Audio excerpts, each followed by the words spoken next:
come out chased by hounds. Round and round we go, wearing a pinche rabbit's foot for luck, just ahead of the fucking hounds. ¿Qué hubo? ¡Ah! ¿Qué vida es? ¡Qué loca vida, home!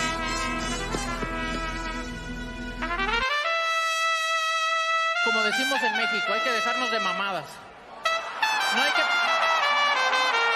Los cinturones aquí se hacen a un lado. Hay que pelear por honor y por gloria nada más. I invite him into the ring, and like we say in Mexico, we don't fuck around. We don't fight for rings and stuff like that. I don't fear anyone. En este deporte no se viene a jugar y no le tengo miedo a nadie. We don't come to play in this sport. I fear no one in this sport.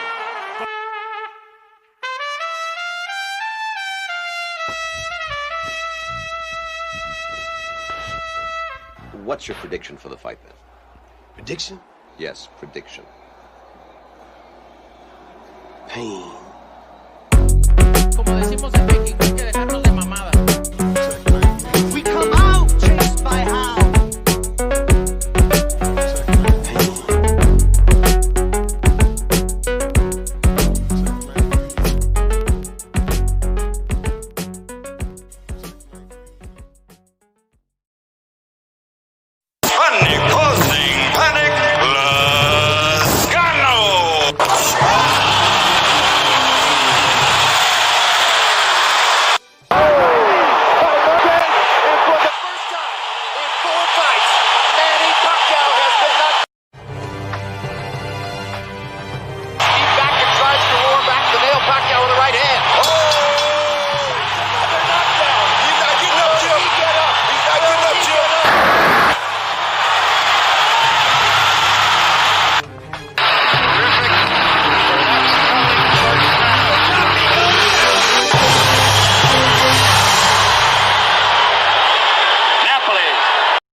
Thanks to those joining me live and to those that will be joining me and the rest of the panel here on Archive, being joined by Sonteo Media, Chief Funky Boxing, and Chicano Prophet. We will be your host on D-Style Boxing, of course. We're being joined by Abel Aparicio. How's it going, man? Everything so far so good, bro. Just get back to the gym and training for the next fight. All right, there we go. There we go. I see you're in the Christmas spirit, Christmas tree in the background. I think that's a Canelo fight, right? Oh, of course. He's gonna this weekend, and he's gonna stop the guy. I think it's gonna be around like the 8th round. It's gonna stop him. Body work. Are you body work upstairs? How's he gonna take him out? I think he's gonna jump it first on a body shot with a body shot, and then he's gonna go. He's gonna try to go with the body again, and they're gonna throw the over right hand, and it's gonna be over. I feel like that. Okay, all right. You're 7-0, 3 knockouts. You are 31 years of age. I want to ask you a quick question. In your debut, you did fight a guy who was 7-43-2. Now, of course, that's a losing record, but it's your debut, and he had 52 professional fights. What do you remember about that fight? Was he tricky in there? Is there a reason? You know, he's had so many fights. It's kind of funny because you know, all the adrenaline that you have, and there's some stuff that you forget that you did in the ring, and there's something you forget some stuff that you don't. It's just the adrenaline and all that stuff. But actually, like, normal don't matter. Like how many times, how many fights that he has, and all that stuff. Like all the number, it doesn't matter. And when you're in the ring, it's just you against that guy, and it's on. Like everything, everything disconnect, and you focus on your opponent.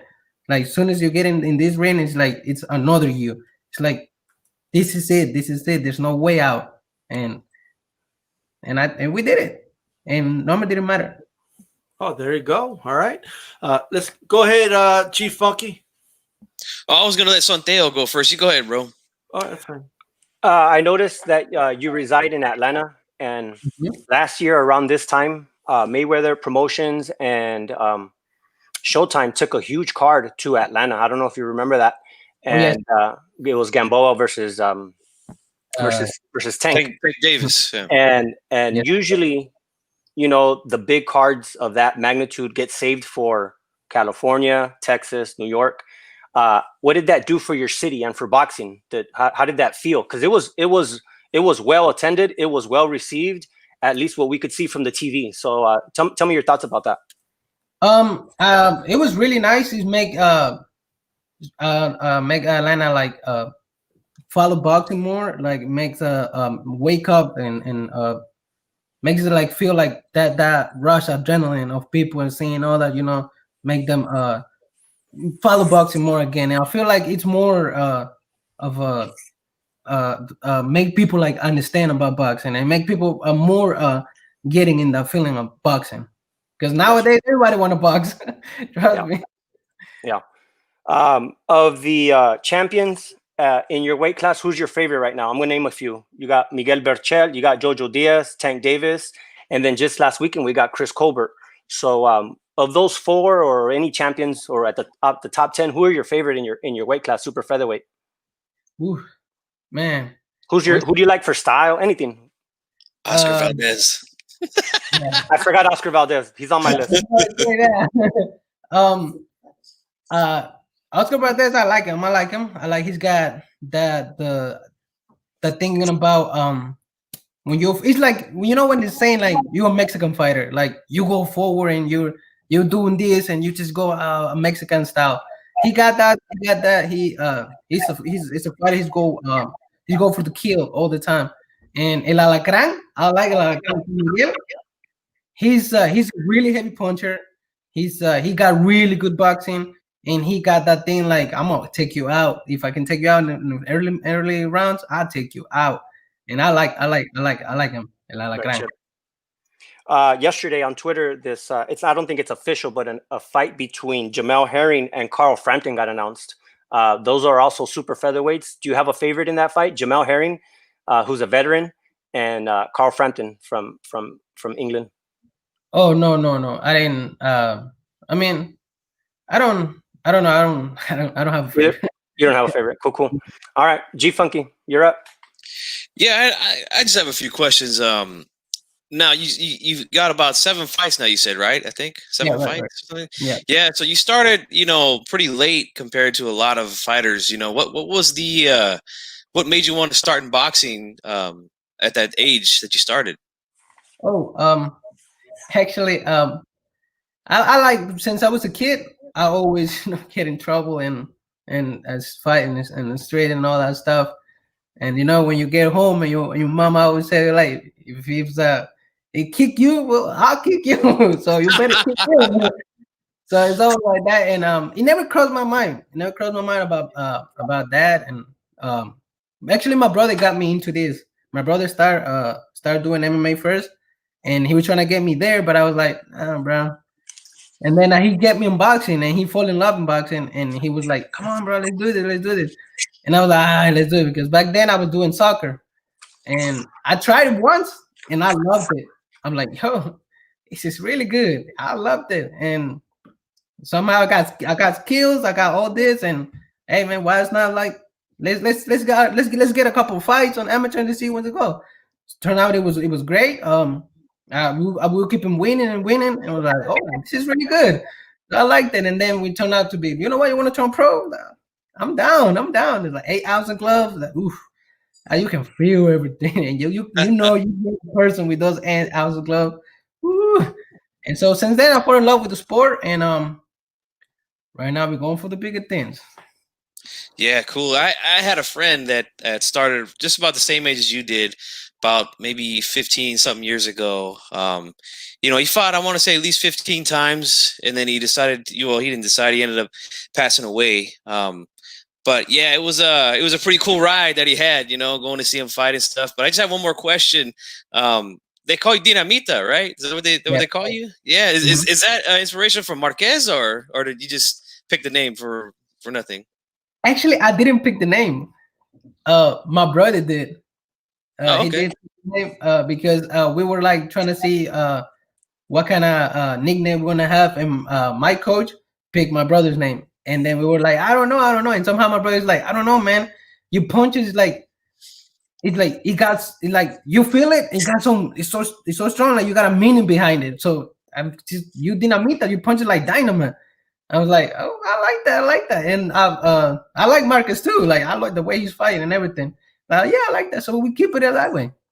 Yeah, cool. I really like the name too. Dinamita always sounds cool in somebody's name. Chicano, you go ahead, bro. Yeah. Thanks for coming on, man. So one of the things that I wanted to ask you was that you mentioned that you picked up very naturally when you started boxing, and you described your style just a little bit. I want to know, like, what do you think about like ring IQ when you're there? Like, are you active with making adjustments in the ring? And can you tell me a little bit about your coach as well as your coordination with him or her when you're training? Mm-hmm. Well, we definitely train a lot of angles. I love that, and a lot of boxing, because every time that people sees me and they hear about me, like, oh, he's Mexican, he's gonna come forward, and they don't know the thing. Like I'm going to kill, but with angle. Like I'm over here, like Lomachenko. I love Lomachenko, how his angle's doing, and I like to do it that way because people got some an idea that okay, he's gonna come forward, and then they see that it's not like that, and they're like, whoa, this is something different, and we're trying to get that on a game. And when I have to adjust to something, well, we do it right and then. My coach told me to do something, and I trust her. Like she's in my corner. Like it's like she guided me, and I have to do this. Interesting. And so, in regards to your game plan for what you want to do in the future, you're 31, and so you got a little bit of a late start because you realized that you were a natural. And so my question is, like, how fast do you want to move up to fight like contenders in the championships? Do you have like a general outline that you're looking to follow? Ooh, I'm ready. Tomorrow, I do it tomorrow. I'm ready. Well, we definitely we trying to get back in shape because I had a long layoff because of the pandemic and all this stuff. We were doing so great before the pandemic, and then that happened, and it was like I got out of shape, and I was eating a lot. You know, I didn't do that stuff, and now we're getting back. We're getting back in this mode, and I'm happy about it. I'm really hungry. I'm like I wanted to fight again. Like I can't wait. All right, thanks very much, Abel. Go ahead, D-Style. All right, I was on mute right there. Okay. Abel, a couple questions here. You know, you fought an 8-rounder last year. It's been a little over a year now. How did you feel going into an 8th-round fight? I mean, you know, it may not sound a lot to a lot of fans out there because we're used to watching the champions 10 rounds, 12 rounds. But can you explain to people the process into transitioning from going to 4 rounds to 8? Because it looks like it was a big jump. It was a really big jump. Because I was fighting 4 rounds, and then when my trainer was like, she was like, "You're gonna fight 8 rounds for a title." Like 8 rounds, it's like I'm jumping from 4 to 8. I was like, in my back of my head was like, she believe me? I'm like, I believe it. Like we're gonna do this. It feels like nervous. I remember before I get into the ring, I feel nervous, like really nervous, because we went to a team, and all of my team, all of them lost. And I was like, can I curse? I don't know if I can curse. I was like, you can. I was like, fuck.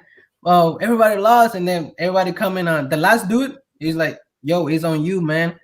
So I was like, yo, I put my mode. I'm like, yo, I'm doing this. I don't care. Like, I'm doing this. I'm going to win.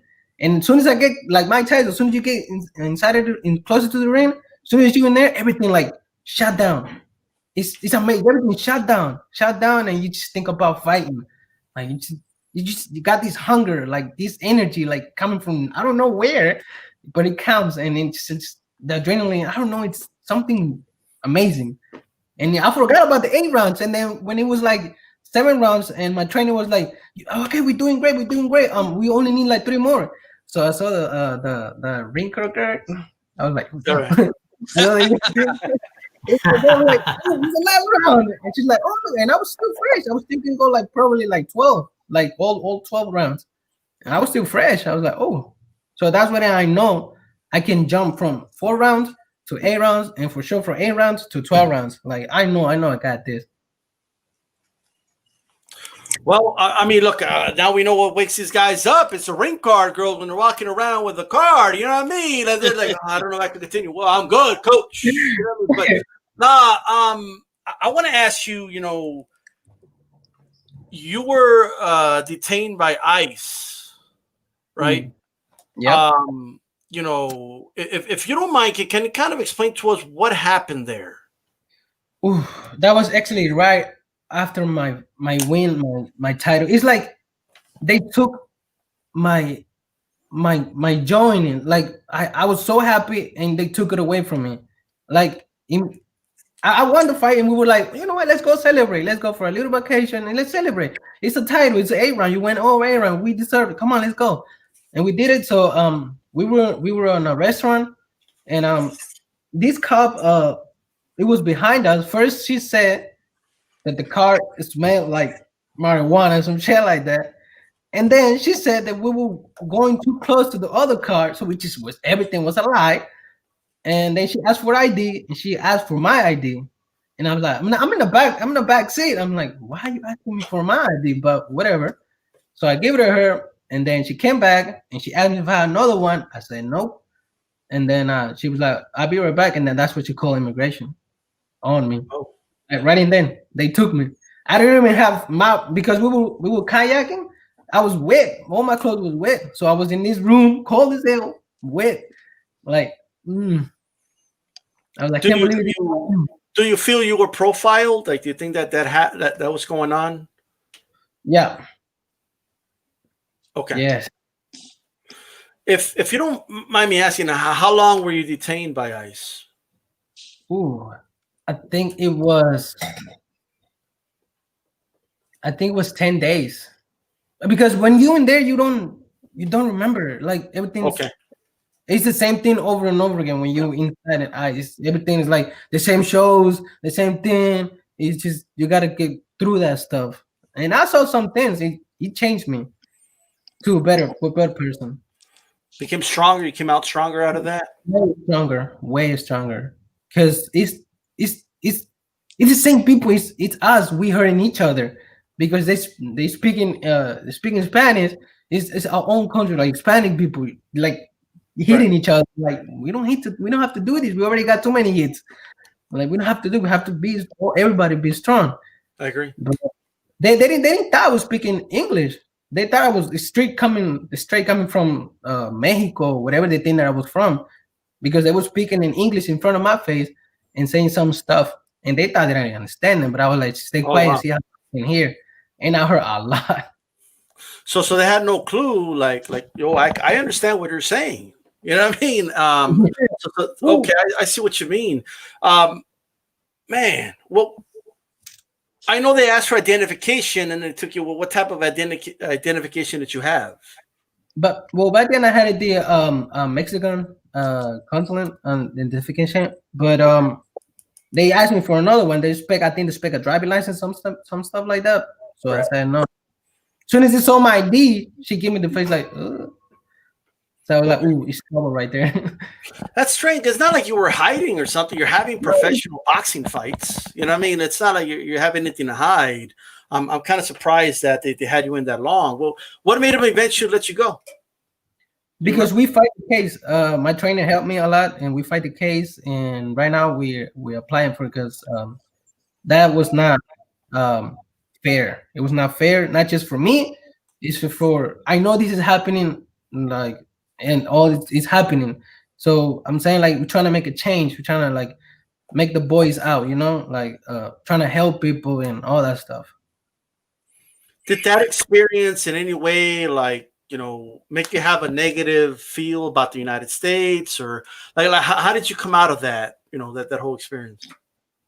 I came out really strong about it. I don't hate this country. I loved it. It's I feel like right now, like I have my childhood in Mexico, so that's where I was born, and I came here when I was young too, like around 14, 13, and it's like I have two life, and I don't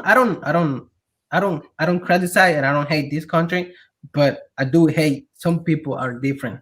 Like some people are different, and they their own mind is a different word, and that's the thing we need to change. Definitely. Well, I hope all that gets sorted out, man, because, for many reasons, just for personal reasons, but we also want to keep seeing you in the ring. Hope you get some big things. So I hope we get you on like on a Showbox or ESPN or something like that. How far do you think you're from, being on one of those fights? Like on I'm TV? pretty close. I feel like I'm pretty close. I don't know. I got this positive about me that it's gonna happen. All this, what I've been through, is for a reason. It's preparing me for something big, and I still believing in that. My belief is strong, way stronger when I come out. I'm way stronger, mentally, physically, and everything. So we're ready for this. There's a fight coming up tomorrow. We take that fight. We're gonna make the upset. Staying in shape, making sure you're ready for that opportunity. I like that, and fight fans like that. You know what I mean? Explain to people, anybody listening to, what is your style when you go into that ring?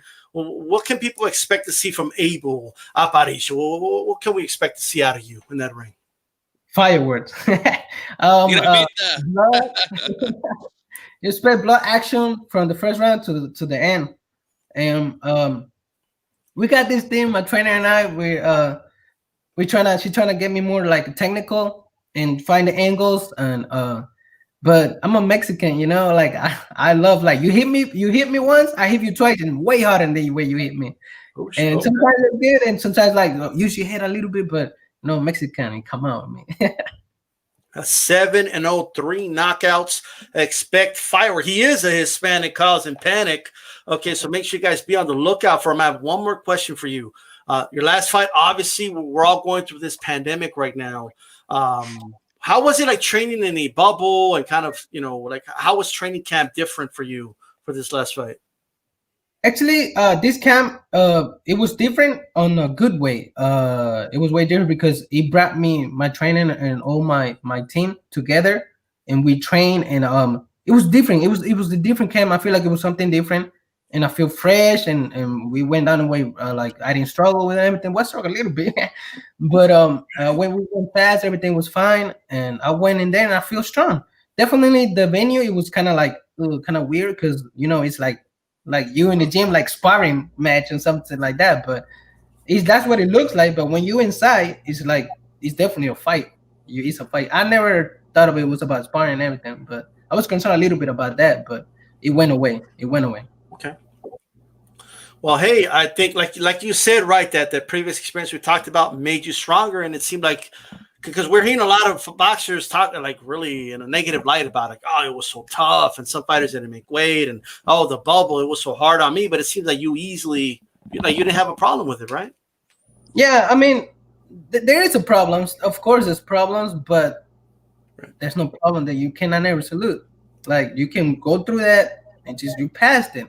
Don't get a negative thoughts about anything. Well, if you got a problem with, you can fix it and move forward. If you cannot fix it, go around it and go. See, like you always got a way out. Always don't ever I never put my mind like it's luck. No, it's always a way out. Because I learned it's always a way.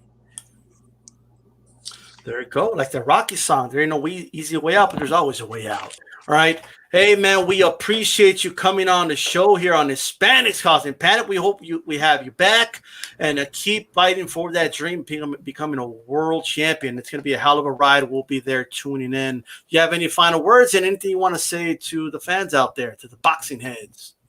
To keep an eye on me and all my team. We're going to come stronger and we're going to rock this. And I'm going to make Hispanic people proud. Awesome. All right, man. You have a good one, Abel. You too. Thank you for having me. Thanks, Abel, brother. There you go, guys. Abel Aparicio. It was great to have him on, man. Great guy. Quite a story. You could look up more information on him, Abel Aparicio, here on YouTube. A hell of a story. All right. So with that said, let's go ahead and get this show on the road. A lot to talk about. I mean, look. We got you got a profit on here with that Canelo tee. I got a Canelo tee. Chief Funky's got Canelo power tee. With the whole 9. I mean, Chantel just couldn't find his. He would have had his on as well. All right. Shout out to D. Jefferson. Seen great interview, guys. We appreciate it. A-Rod says, saludos, raza. Bam, bam, tweet on your how's it going?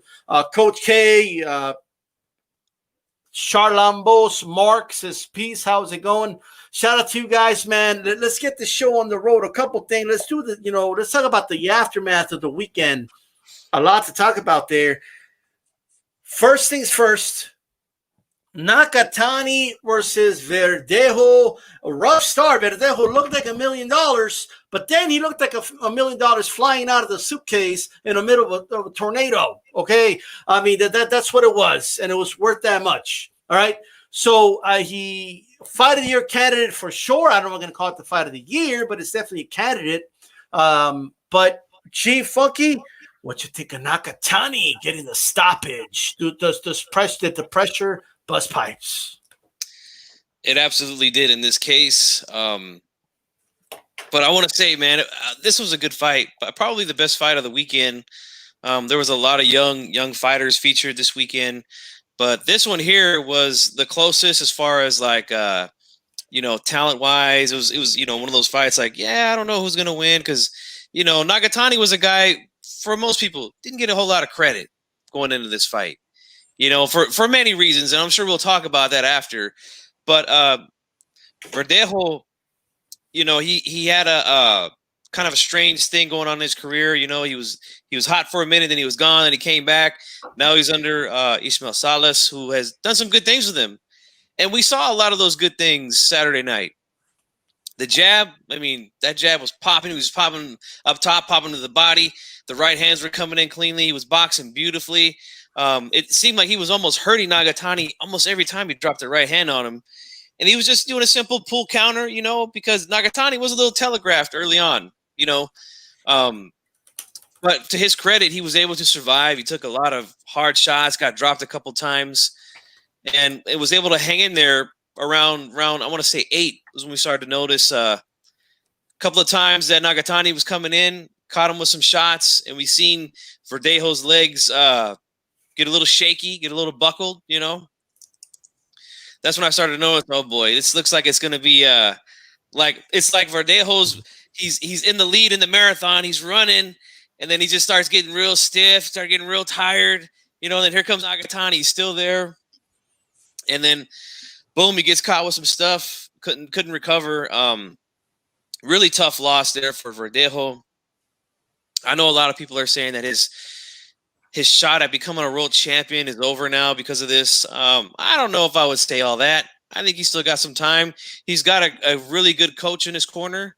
So, these things can be worked out.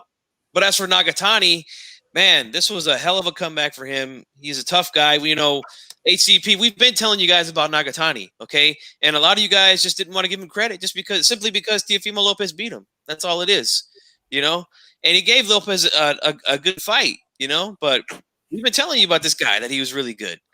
And we see it right here. So a big shout out to Nakatani for the big comeback win.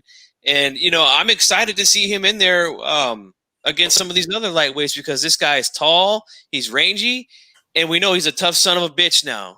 So he's going to be a tough out for anybody at 135. And that's all I got to say about that one, man. That was a good fight. So, Teo, what you think of the performance by Nakatani, man? Just like G Funky said, that's a tough loss for Felix Verdejo, especially when you listen to.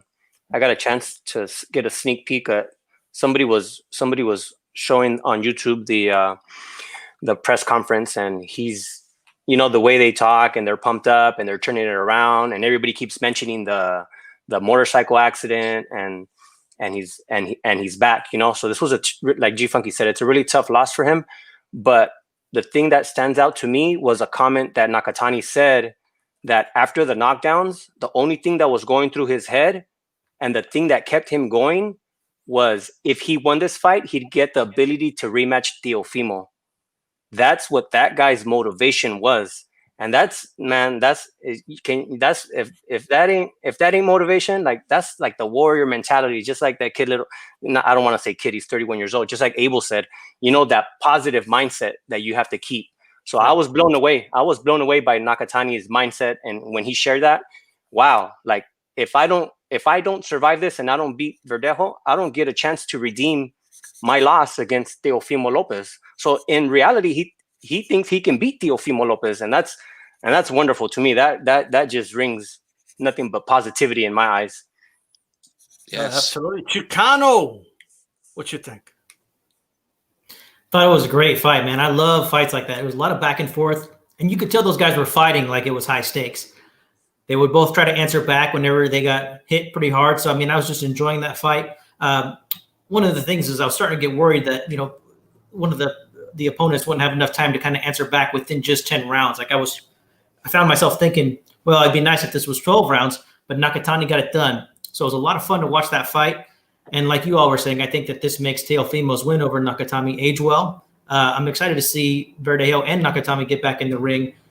Both fan-friendly fighters. So it's just a fun fight. Shout out to Nakatani. I mean, he did a really good job surviving the storm because Verdejo landed some bombs early in that fight. I'm going to lie to you guys. I thought the fight could potentially be over. You know, I thought, you know, if Verdejo just landed a couple more, he might have done it. But Nakatani survived, okay? He survived that tsunami, and then he came back with some more. And Verdejo went down. And Nakatani had that look like, you got hit just like I got hit, but I'm still standing. All right. And that's the type of fighter Nakatani is. I mean, this guy right here, he's like a Japanese samurai, okay, when he gets in that ring. And I would dare anybody to tell me otherwise. I would dare anybody to tell me, okay, that he doesn't deserve a shot against some of these other guys. Everybody likes to throw the word deserve around. What about what Nakatani deserves? What about that? Well, why don't we throw Devin Haney in the ring with Nakatani?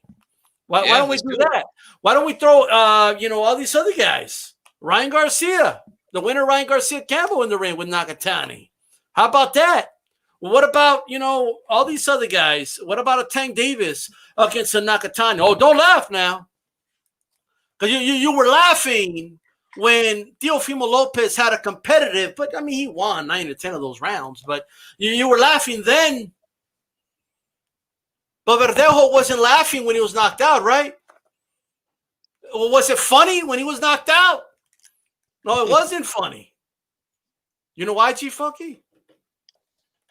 Because he was, I forgot what the quote was. I'm sorry, man. But it wasn't meant to be funny. That's right. That's why. We'll get that one. We're working on it, okay? Yeah. All right, that's what we got, man. Look, we got to stop saying, you know what boxing fans need to stop doing? Oh, these Japanese guys, he's Japanese. So what if he's Japanese? So did it matter when he knocked out Verdejo? Right? It didn't matter, right? It didn't matter then, and it won't matter against any of these other guys. Nakatani deserves a shot and a crack at one of these top guys. Nakatani just took a risk against Verdejo. So it's time for somebody else to step up and fight Nakatani is what I think. Oh, what about Theo? Theo already fought him. Theo already convinced him to beat him, right? I understand Nakatani wants that rematch, but in order for him to get closer to that rematch, guess what? Hey, give him a shot. Let him prove, that he can get up there and get that rematch. Now, shout out to D. Jefferson. He did mention, he injured his orbital bone. So that means he's going to be out for a couple months, but we're in the middle of a pandemic anyway. So Nakatani will recover. And he and the lightweight samurai will be back. All right? And he wants to see somebody. All right? He already used his samurai sword, okay, to slay Verdejo. All right? He already used his samurai sword for that. Now it's time, okay, Nakatani, everybody, tell the lightweight division, Nakatani's looking for them. Okay? Nakatani is looking for you, just like Mufasa was looking for the hyenas. All right? What the hyenas do when they would hear the name of Mufasa? The same shit the lightweights are doing when they hear the name Nakatani. I just see a bunch of snot-nosed motherfuckers out here acting like this guy's not a problem. Okay, if he's such a piece of cake, then put him in the ring with somebody. Give him a shot. Everybody wants to talk about legacy. Well, what about his legacy? That's all I got to say about that one. We're going to go ahead and proceed to this. Shakur Stevenson, did a brilliant job of knocking me smooth out. Okay, I've been looking for that to be put on the BoxRec record, right? That fight was 10 rounds too long. I mean, look, Steven. Let me just say this: Stevenson, Shakur Stevenson is a hell of a talent, very talented. But I just felt like this fight was unnecessary. Kept him busy. Fine, okay. Oscar Valdez didn't want the short notice work because he wants, if he's gonna take his beating, it's gonna be against Berchelt. I get it. You know what I mean? But I just want to throw a shot in. We'll talk about that later. But Chief Funky Man, what you think of the Shakur Stevenson performance? Two-part. Him as a boxer, and what did you see in his talent? But also, what did you think about the actual fight itself? Were you entertained?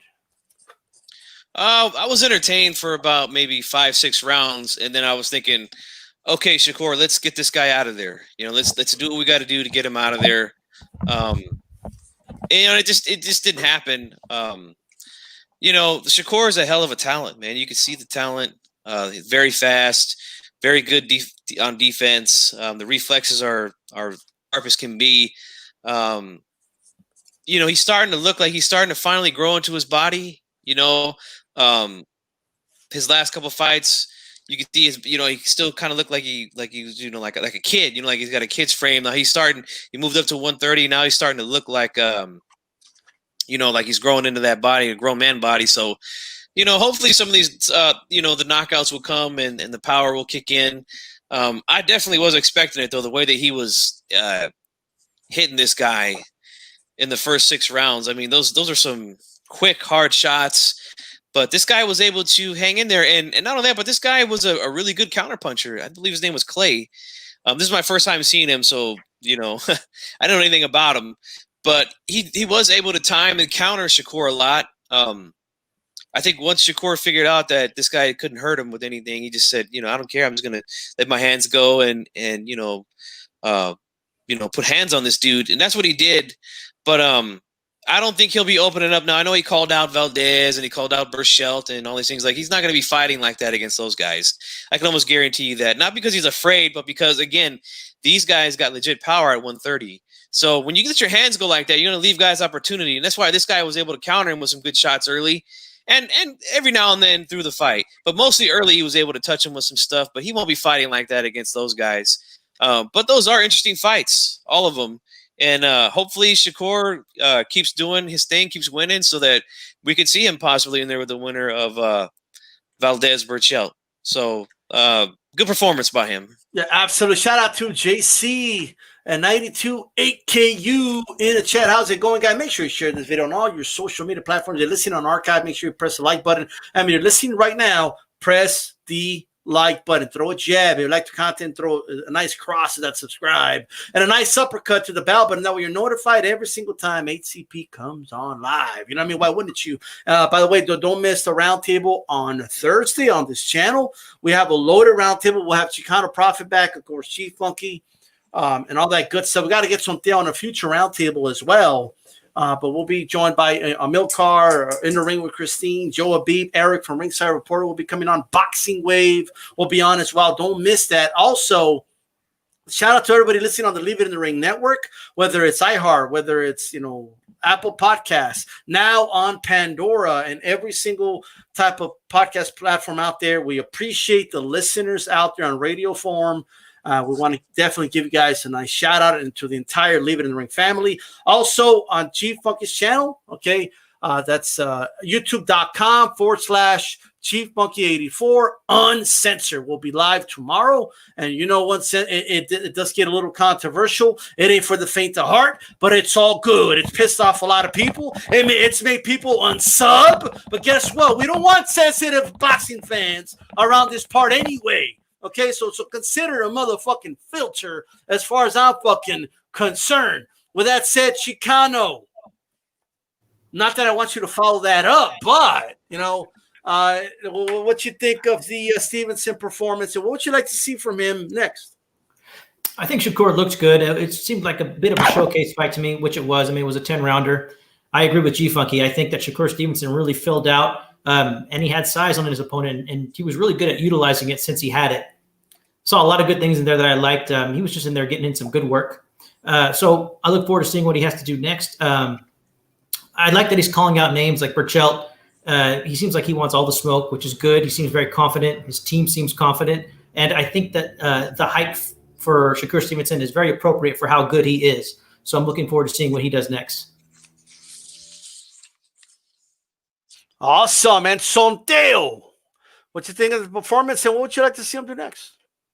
As a boxer, I've never heard anybody say anything bad about him. He's very talented. His performance, I loved his reflexes. You know, we always want to see a little bit more out of these prospects, but I think as soon as Toka couldn't hurt him, I think he should have started taking a little bit more risk. But I've never, like I said, I've never heard anybody from the amateurs or from the pros say anything bad about Shakur. So I think he's the goods. He's very talented. What's next? It all depends on what weight he stays at. You know, anybody at 130, 135, he's 15-0, 16-0. So it's time to pull the trigger. Yes. Time to pull that trigger.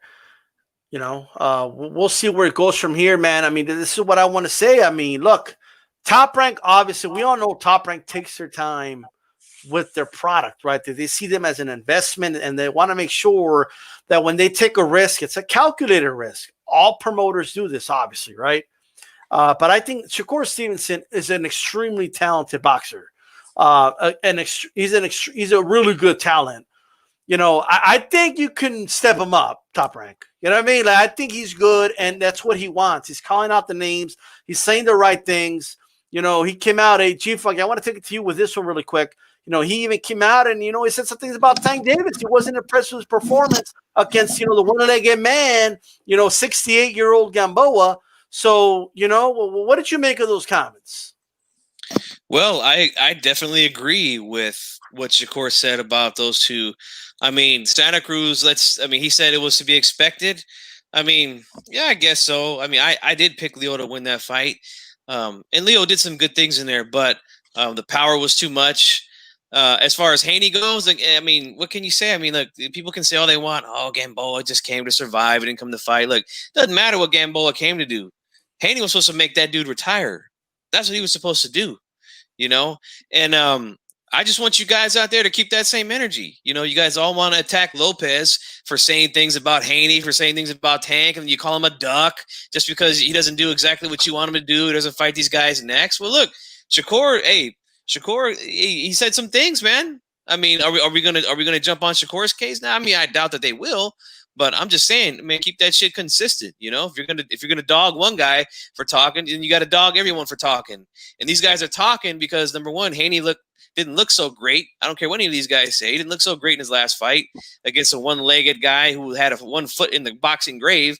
And Tank, you know, it's the best win of his career against Santa Cruz, but he's got to step it up. He's got to step it up. And I think that Shakur's a good fight. Even the Colbert guy who fought this weekend is a good fight for him. So let's get these guys rolling, man. Yeah, let's get these guys rolling with that one.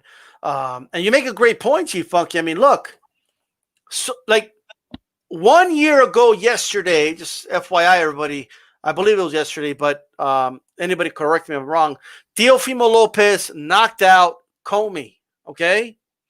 And literally, people that picked Comey to win, and I got the receipts, bruh. Okay?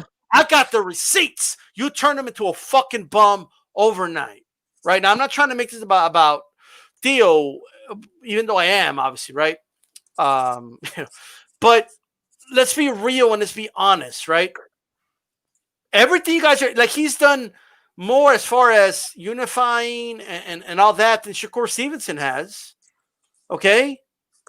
And I don't see this attitude towards Shakur. You better unify your next fight or you're a dog. Like, you know what I mean? I don't see that at all. I don't see that attitude. I don't see that same energy. I don't see any of that. You know, a lot of guys, the same guys that talked about energy, well, when it came to, I sensed look at the energy of Teofimo Lopez.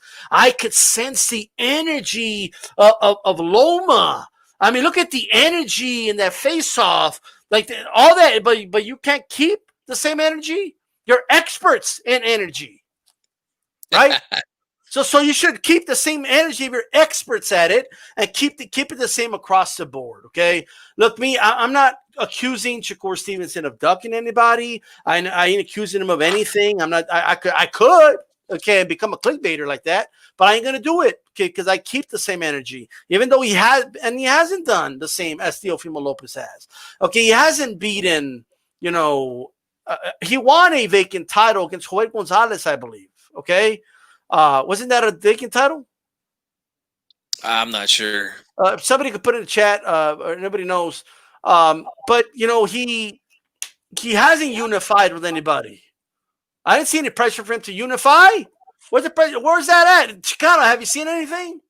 Any pressure from Shakur to unify now? And he better do what we say. Have you seen that at all? No, I haven't seen anybody dictate what he absolutely needs to be doing next. I can't say that I have. I mean, come on, guys. We know what time it is, guys. No, but Santeo, have you seen anything like that? Not whatsoever. Like I said, anytime I talk to any coach, anybody who saw him in the amateurs, anybody who's seen him in the pros, nothing like that. Yeah. Shout out to Lion Killer from Lion Killer Podcast. Make sure you guys subscribe. Shout out to Nopal Boxianos out there as well. And leave it in the ring saying West Side because he's from California. Get it? You know what I mean? By the way, never ask a dude from California what time is the show. All right. Oh, it's at 7. 7 what? Hey, man, the world revolves around us, so do the math. You know what I mean?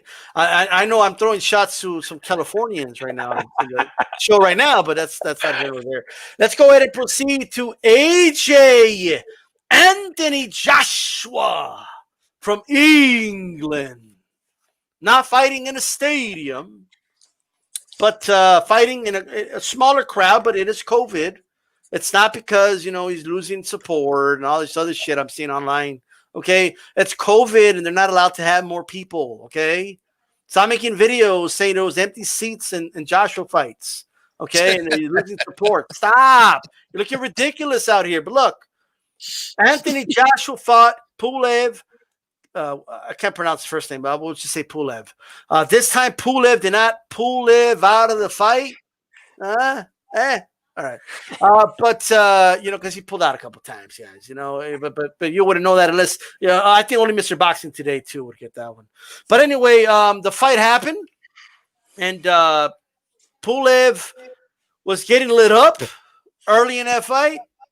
He was dropped twice, and but he did recover. Looked like Joshua was gasping for a second win after the fourth, you know, but I am impressed with the way he recovered.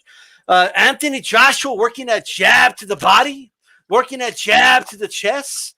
You know what I mean? Showing versatility, out jabbing the jabber. I mean, I was hearing about how great the jab of Pulev is, even though he was out jabbed by Klitschko. He was obviously out jabbed by Joshua. Look, man, I'm impressed with the versatility of Anthony Joshua's jab. Okay, I really am. You don't see heavyweights jab like that to the body, to the chest. Okay, from up high, from the hip. I mean, he was shooting it from different angles, and it's harder to kind of gauge it, which is why he was getting the best of him when he was doing those things. You know, also the right hand of AJ, he would keep it in the holster when appropriate, and then he would shoot it and land it at times. Also, he was missing the uppercut.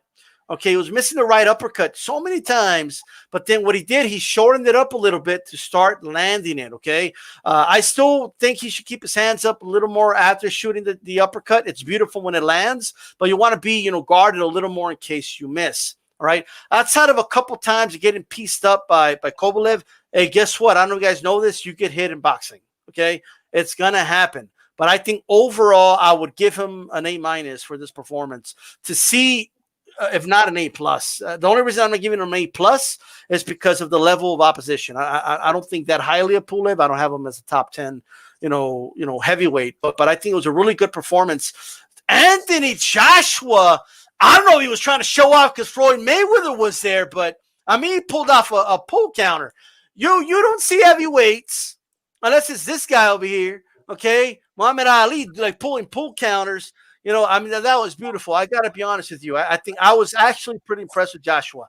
Now, with that said, some criticisms. He is having a little bit of an identity crisis, right?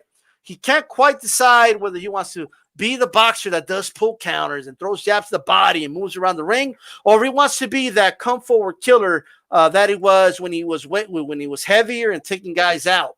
I do like the happy medium, but I just think he needs to kind of, fine tune it a little bit, just so he could, stop leaning back, though he was leaning back at times, and those little things that we as boxing fans nitpick when we watch, right? But overall, I think Anthony Joshua, I think it was a really good performance. I was impressed. Floyd Mayweather was there. Was he there to clout chase? What's going on? I don't know, but he was there. Congratulating Joshua. Took some pictures with him afterwards and everything. Pull counter and all. Chicano, what you think of the performance? Man, I agree. Great performance by Anthony Joshua. I felt like he was trying a lot of that stuff that you were talking about. He's very versatile. And, identity crisis is right. Like when he was mixing things up against Pulev, like I did notice that when he was changing levels or changing his stance or, jabbing up top or jabbing to the solar plexus, sometimes I thought that I could see him thinking. And it seemed a little bit mechanical to me, but I do think that he's improving. So I think we could see him doing it mechanically to end up doing it fluidly. And he does have some things that, in my opinion, are Mayweather-esque for such a big guy. But one thing I like about Joshua is that he can also stick and move really well. He can go somewhere, pow, pow. It's really excellent. So I'm really looking forward to seeing him grow, even though he's already a unified champion and he's already going to go for undisputed next. But I still think he has room to improve over the next few fights. Absolutely. Chief, fuck you. What you think of the performance? I thought it was a pretty good performance by Anthony Joshua. I'm not going to come out here and pretend like it wasn't. I did say that he would stop him. I think I did. I don't know. I can't remember. But, I mean, Pulev was just not that good. He was having difficulty just pulling the trigger. I think Joshua did have something to do with that, but I just think Pulev is just – I think he's at the stage right now where, I don't think we'll see him in these type of fights anymore. Every time he's stepped up to the plate and got a chance to become a champion, he's been knocked out. So I don't – and plus he's 39 now, so I don't see him getting any of these opportunities anymore. But Joshua, he boxed and he didn't move as much as he did against Andy Ruiz in the rematch, but he did utilize some movement. The jab was really good, and he did some good things. He did a lot of really good work in there. But again, Pulev just didn't really touch him too much. He just, he was really telegraphing that right hand because that's really all he has is that right hand behind the jab. Sometimes he'll throw a left hook, but he never switched anything up to make AJ think twice about anything. It was just always, he's coming in, he's jabbing, then here comes the right hand behind it. It's like, AJ knew that shit was coming every time. I felt like he should have just threw a lead right hand and then maybe a left hook combination that might have threw things off, but he just never did that. Joshua, the jab was nice all night long, up top and straight to the body. Uppercuts were really doing some damage to Pulev as well. And I like what I saw from Joshua. I do. And I'm excited that the news that we're hearing of possible undisputed with him and Tyson Fury. I think that's another great fight. And let's get this thing on, man. Absolutely. And Sonteo, what you think, man? I have to agree with the panel. It was a good performance, but I don't think he's having an identity crisis. I think he still has Andy Ruiz nightmares. I think sometimes he just, he gets to that place and it's going to be a problem for the rest of his career. I think he has problems both with Fury and with Wilder. Whichever one comes, I think he's going to have big, big, big problems. All right, absolutely. D. Jefferson says, I bet Anthony Joshua for the stoppage, 7-9. Good call. Okay, I had him like in the 5th, I believe. So, I was close, though. I felt like I was close. I felt like it might have happened. But at the end of the day, did anyone in the panel change their minds on a possible, like on the outcome of a Fury Anthony Joshua fight, like how it would go? Me personally, I haven't even really thought about the fight and who I think would win. It's a tough fight. It's a tough fight to pick. I just, like I said, I haven't really thought about it, so I don't really have a good opinion on it. anybody else can go. What about you, Chicano? Well, I thought that this fight would be close anyways. And after watching that fight, I think that I'm starting to lean towards Joshua possibly taking that fight and winning pretty convincingly for a couple of reasons. I think he's got a lot of skills, and I think that his skills are a little bit underrated. And I think Tyson Fury's skills are slightly overrated as far as how we discuss things here on YouTube. But I think that Anthony Joshua has a lot of tools. I think it would be a fascinating matchup. They both have excellent footwork. They both are decent on the front foot and the back foot. I think that Anthony Joshua is an excellent finisher. And on the inside, I think they both have their advantages. Tyson Fury can fight dirty, but Anthony Joshua has just an amazing way of doing short hooks on the inside, uppercuts on the inside, and he reacts more naturally once he's in there. He's not really thinking about what to do. He's just reacting. And I think that he could possibly put Tyson Fury down if he's not perfect on the night. And I think that sometimes Tyson Fury trusts his defense and his head movement skills just a little too much. Sonteo, any change of heart of how you feel about Fury versus AJ? I think I've heard somebody say boxing is 90% mental and 10% physical. Mm-hmm. So if Fury comes in mentally prepared, like he came against Wilder, where he was willing to come back from the depths of hell in the 12th round, and is willing to do that against AJ, then I think Fury wins over AJ. Now, I have seen some things that I don't like in AJ's camps, but we're all human, and we all have we have chinks in our armor. So yeah, we'll see. Back to Sonteo. Well, how do you feel about an Anthony Joshua versus Andy Ruiz trilogy? I know he did talk about that. He does talk about how he wants to knock out Andy Ruiz. Do you think that's tied to those nightmares? Or do you think he wants to just eliminate that, take this guy out to get his full confidence back? I absolutely believe in it, that he wants that third one, because the way he fought the second one was not entertaining. It was just to box him, to stay away from him, and not to engage on the inside, and not take any big risk versus Andy, because we saw what Andy did in the first time. That being said, Andy Ruiz has said he's going to train under Eddie Reynoso. I live here in San Diego. I keep a sharp eye on that camp, and I don't see a lot of Eddie Reynoso with Andy Ruiz. I see him in Vegas, and I've seen him in other gyms, but it's not a good look. We see all those guys in there. We see Ryan in there. We see Oscar Valdez. We see Canelo. We see even Ryan's little brother, Sean Garcia, who's only has a few fights professionally. All those guys are in there. Frank Sanchez is in there. I don't know why Andy Ruiz is not in there. If he's living in Vegas, then okay. I think we've seen him with Salas a couple times doing mitt work. But we know originally he's from out here from El Centro, which is like a couple hours. It's an hour and a half, a couple hours from San Diego, from the gym. But at this world-class elite level, get your ass in the gym. Go get in there with Eddie. Start working. Start losing some weight, and come up with the game plan to get back to the top, because he was there once and he can get there again. And I want to ask you another question, Chief Funky. The WBO is saying, nah, we don't care if you're going to fight Undisputed or who you're going to fight. We're giving you enough passes. Usyk is the number one guy. He's a mandatory. You got to fight Usyk or you will get stripped, unless Usyk's okay with you bypassing him. They did add that caveat.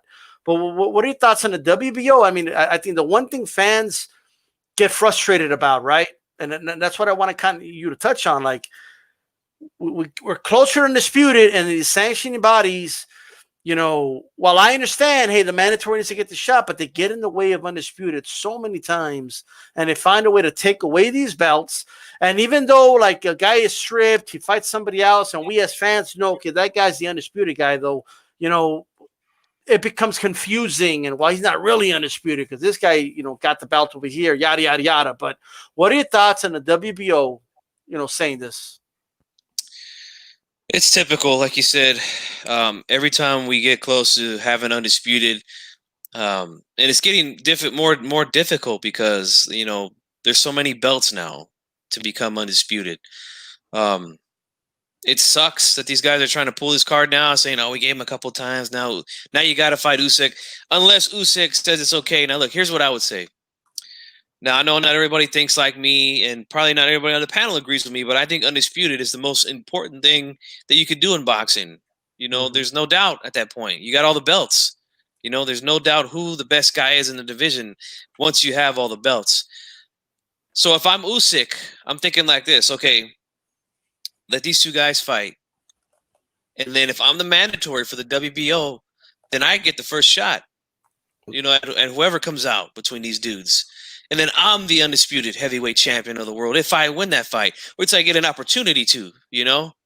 If you just say, no, you know what, I'm going to force my mandatory card here on Anthony Joshua just for that one single WBO strap, I think that'd be a chicken shit move by Usyk. I think you should be looking big picture here. You let these guys say, okay, look, I'm going to let these dudes fight. I'll fight somebody else. I want the winner. Whoever gets that WBO title, whether it's if AJ keeps it, Fury takes it from him, I want first crack at that shit. That's the way I would be thinking. But I know not everybody thinks that way, so that's what I think, though.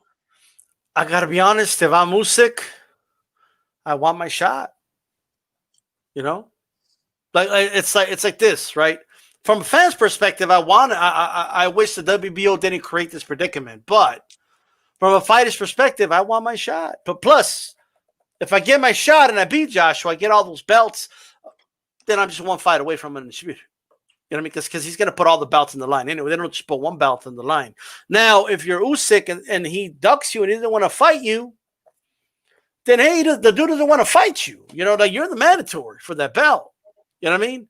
So I could see from Usyk's perspective why he's like, nah, I want my shot. I want to fight. You know, I want my shot. You know what I mean? I moved up. I'm a former undisputed champion in the weight class below me. Okay, I've earned this. I didn't quite earn it, but you know, I fought Chisora.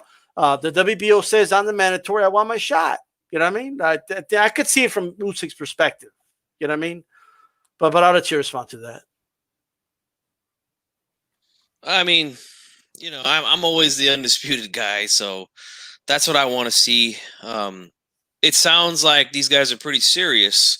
At least Eddie Hearn and Bob Arum, who are the promoters for both of these guys. So that's always the ticket, you know, that to get these things going. If the promoters are good for or are all in for it, then it's most likely going to happen. So that's what I want, man. I always want undisputed, and that's what I think is I think that's the best thing to do, man. And okay, he'd have a chance to become a 2-time undisputed champion. Like he was undisputed at cruiserweight, and then you get a chance to become undisputed at heavyweight. I mean, that would be a hell of an accomplishment, you know.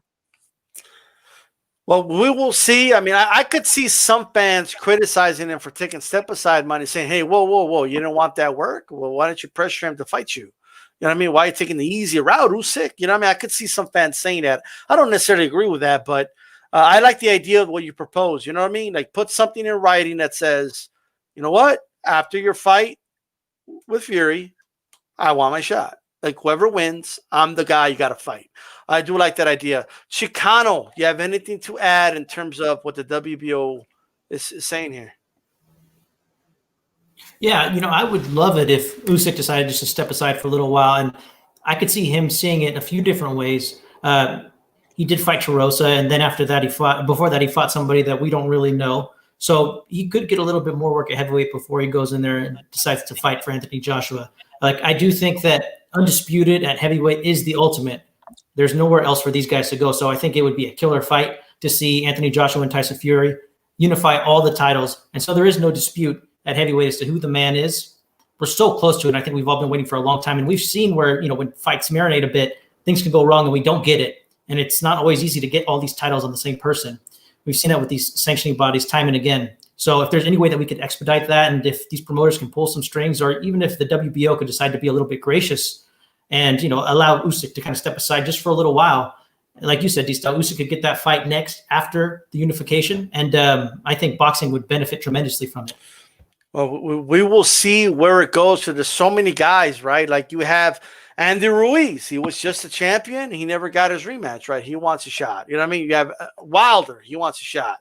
so many guys want a shot, and I think a good fight. Something. What do you think about maybe Usyk against Wilder or something like that? While these two guys fight each other. Usyk Wilder can go down. I think with the strength that Usyk has with Igis Klimas being his manager and being with Bob Arum, if he wants it, then he can voice his where he wants to go with his career. And those guys, between those two, they got a lot of strength in the boxing game. So I think it comes down to what Usyk wants, and if he wants to take a little step aside money, then it'll be up to him. But Igis Klimas and Bob Arum, man, those are two powerful brokers in the boxing game. Absolutely. Now, it was just announced, by the way, guys, you're tuning into the 15th of December edition of Hispanics Causing Panic. Jab my like button, share this on all your social media platform. We're going to be talking about Canelo versus Smith right after this. But I first want to, say this. Miguel Berchelt versus Oscar Valdez has been announced for the 20th of February, baby. Let me tell you something, 2021. Pumped for this fight. That should have been we should be doing an aftermath for that fight right now. You know what I mean? But we didn't get that fight. You know what I mean?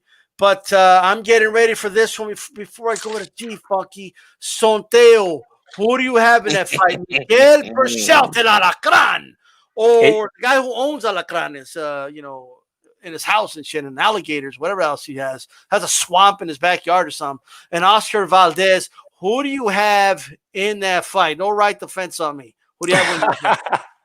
It just got announced, so I'm gonna go back. I'm gonna look at some footage. I was looking at Berchelt's last fight today. I know what Oscar Valdez can do in the ring, but I haven't given it much thought. So by next week I'll have. Man, he's riding the fence hard, bro. Like he's on the fence, like leaning on it and shit, like stuck on it. You know what I mean? You ever see cats like stuck on the fence? That's what they're like. Get off the fence, right? The right answer is Berchelt. Go ahead, Santel. Just say Berchelt. Valdez. Oh shit. Okay. Chicano Prophet prophesize for us. Who's going to win this fight? You said it, man. The right answer is Miguel Berchelt. I've been calling this one early. I got to say, I do like Oscar Valdez. I like the mutual respect between the two. But if you're asking me, Berchelt all the way, baby. All day, every day, guys. All day, every day. And, of course, we're going to move on to the next segment. But G-Funky. How bad is Berchelt going to win this fight? So you kind of describe to us how you envision the knockout by Miguel Berchelt. Man, he ain't knocking nobody out unless there's a bum standing in front of him, all right? That's all this guy's been fighting, man. A bunch of bums, man. Some dude that he fought last time didn't even look like he trained a day for the fight, man. I mean, get out of here with this talk, Wolfpack is going to represent. Oscar Valdez is going to piece this dude up. I'm telling you, this guy comes in like this, chin all up in the air, swinging wildly. He's going to get clipped with some shit, and he's going out, man. Wolfpack style, baby.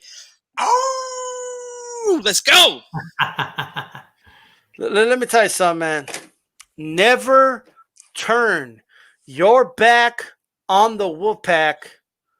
You'll end up in a body bag. Okay?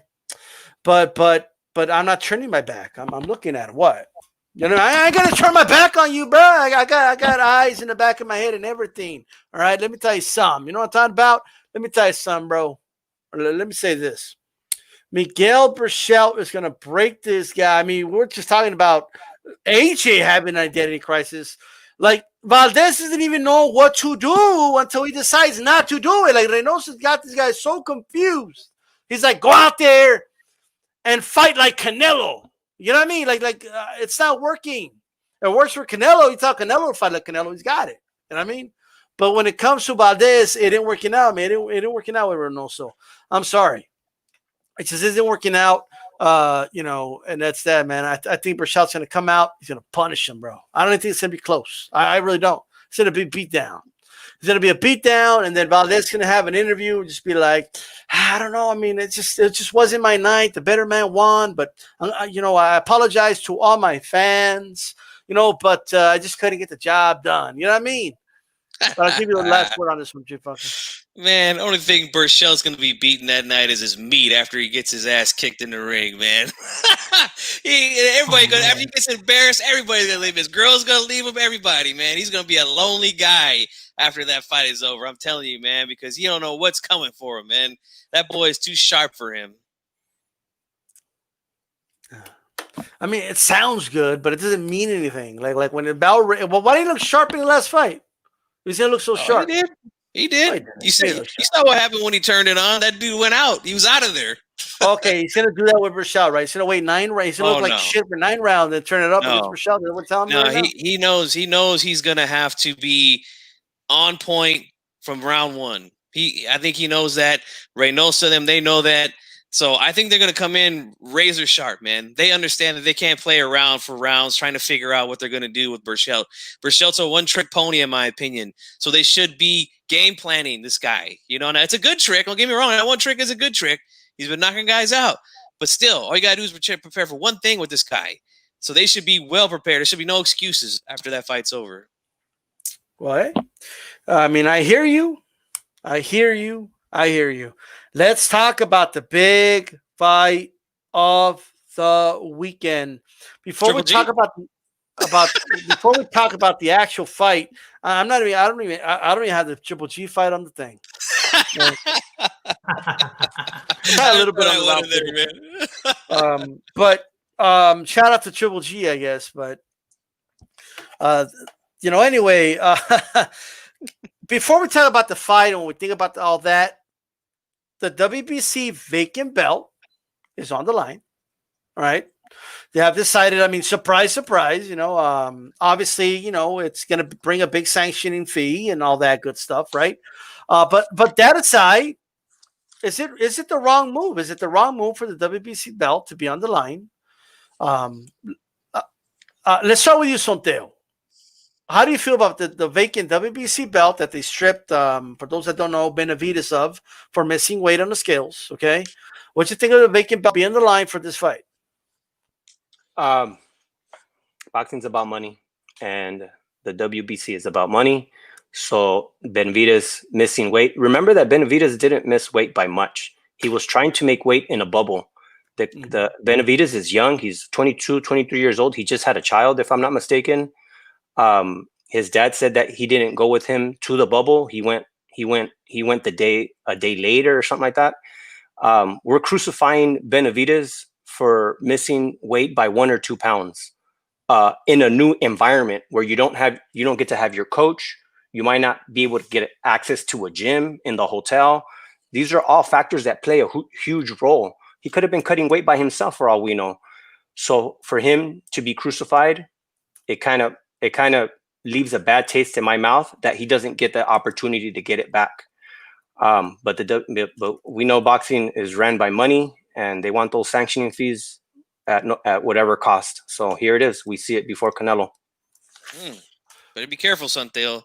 The Canelo fans are going to come after you for that one, man. Give us short. He'll be all right. Chief, what are your thoughts on this? I got your back, baby. But here's the thing. Like, I'm not going to sit here and make excuses for Benavidez. I like Benavidez as a fighter. I think, he's big, he's tall, he's very, very active, a lot of volume. I think he's a dangerous fight for anybody at 168. But, he missed weight. What can you say? He missed weight.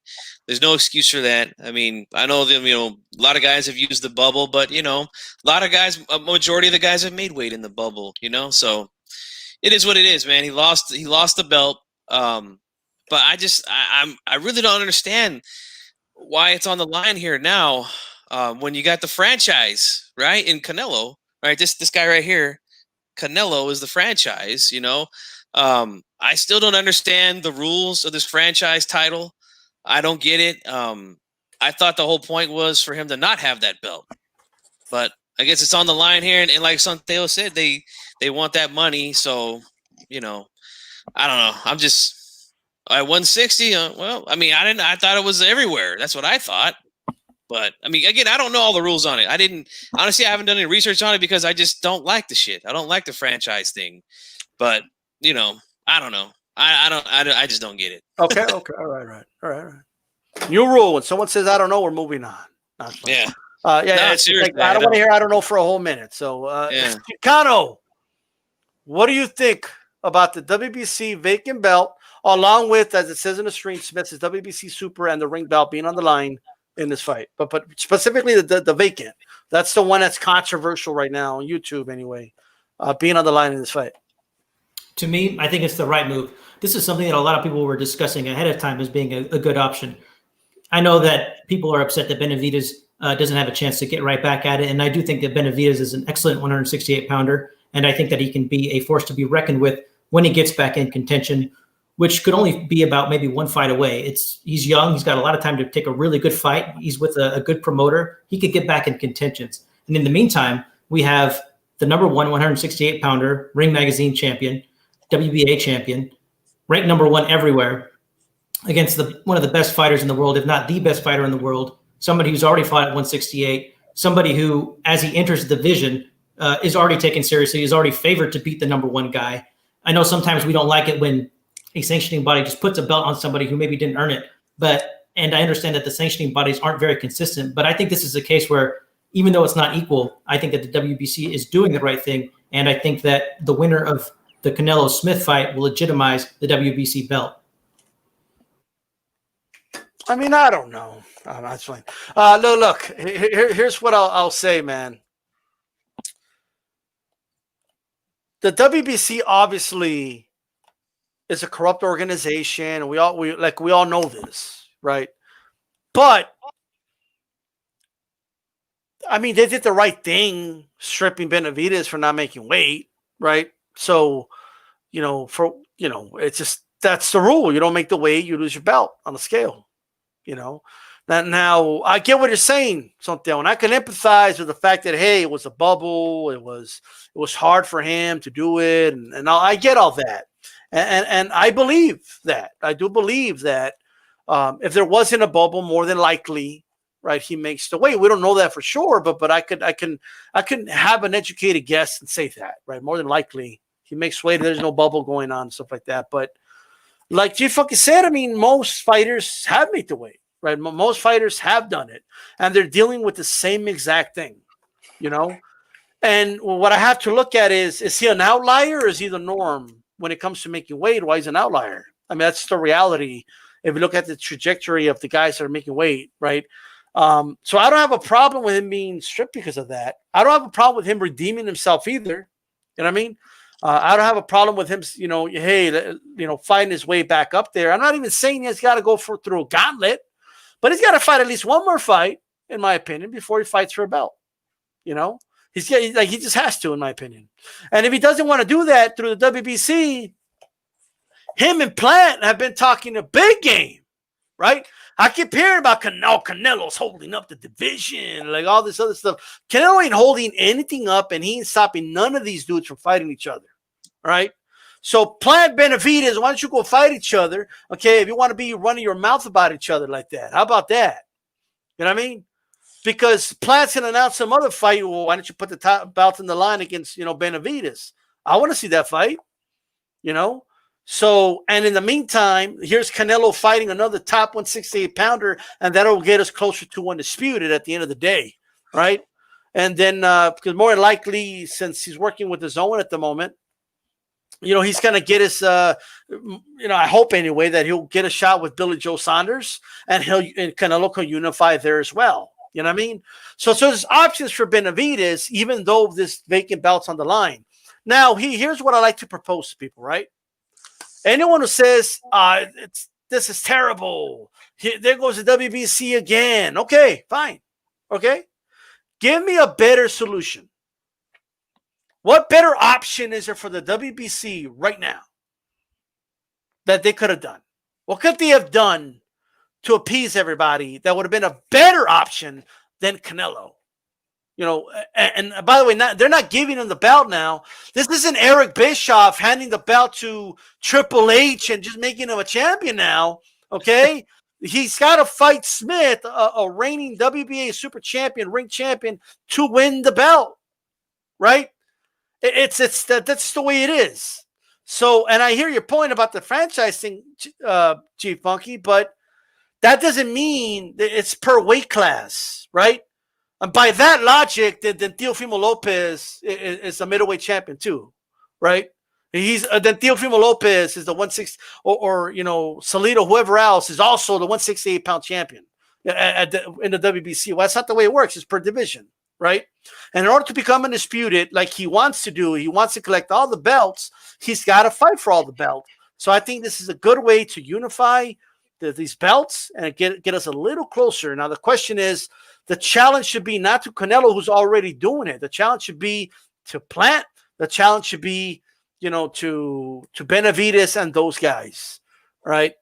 That's what I think. But as far as that goes, all right. But look,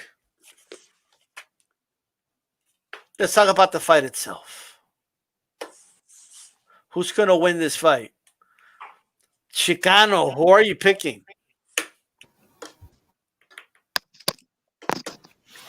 Who am I picking? Man, you already know. Get G-Funk. You need no binoculars to just tell who I'm going to pick. I am picking the great Canelo Alvarez to win by knockout. I actually think this is a really good fight. I've been studying Callum Smith a little bit since this fight was announced, and I'd seen a couple of his fights previously. He's got a lot of natural advantages in his size and his reach, and I think he does a lot of things well. I think he utilizes the ring very well. I wouldn't say he can sustain moving around the ring, and I think that's part of what's going to give him problems. Like, I think that eventually he does end up falling back to the ropes. He trusts his shell defense a little bit too much for a guy like Canelo. And I'm sure that Callum Smith's going to account for this, and I think that he's going to have his own game plan going in. I think that he realizes he needs to use his reach. I think he knows that he needs to use his jab if he can keep Canelo at length, if he can do it. And I also think that Callum Smith knows that he needs to go for broke. Like, he can't go on the back foot. He wouldn't win a decision anyways, but he knows he can't win a decision. So he needs to take it to him. He's not scared to mix it up. And he's pretty good at, just like Anthony Joshua, for being so tall, he can put in some really crisp inside shots with his inside game. So he impresses me in a lot of ways. He's not scared to go for broke, and I believe their team when they say they're going to go for it. But on the other side, you have the great Canelo Alvarez.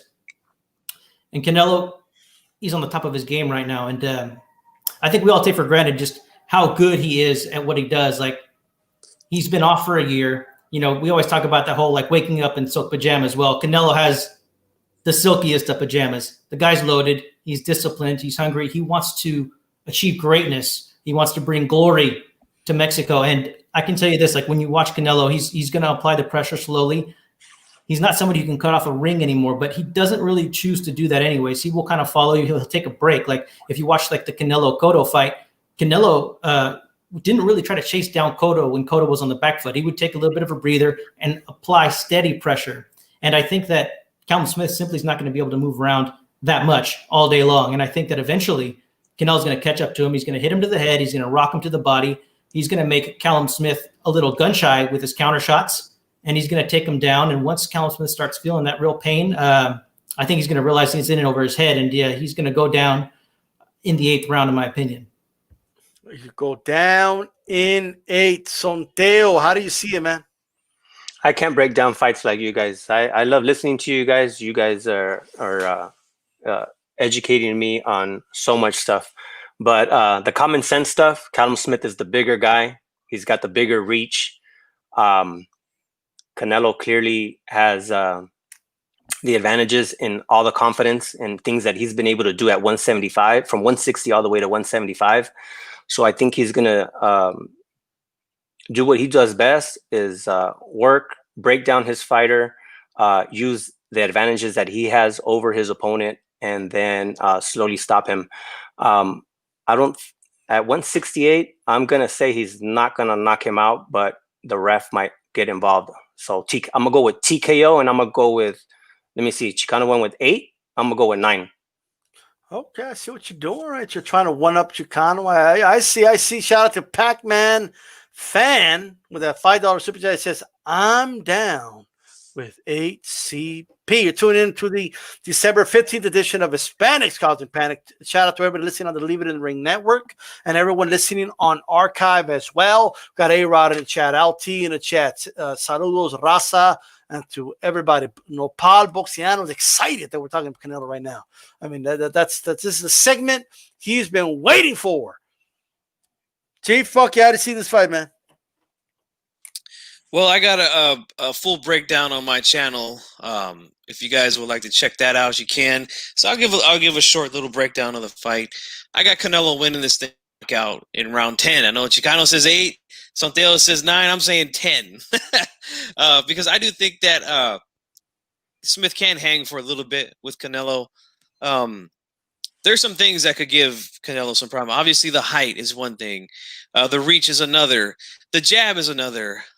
That's one punch that I've seen over the last few years that has consistently given Canelo trouble is guys with a good jab. Triple G, I know, cover your ears, guys. You guys don't like it, but Triple G was able to land a lot of good jabs on Canelo in both fights. Kovalev was able to land jabs. Even though he wasn't putting a whole lot behind those jabs, he was still able to land jabs. And Callum Smith's best punch, in my opinion, is the jab. You know, he's got a long reach. He's got like an 8-inch reach advantage over Canelo. So he better utilize that. My only problem with Smith is this, is he's very lineal. You know, he comes straight in. He backs straight out all the time. That's not what gives Canelo problems. The main thing that gives Canelo problems are guys that move around the ring laterally and can give you angles. Side-to-side movement, can spin around, you know, can hit you and get out of the way. That's not what Callum Smith does. So I could see, like, in his last fight with Ryder, around the same size as Canelo as far as height goes, was able to back this guy up to the ropes pretty often.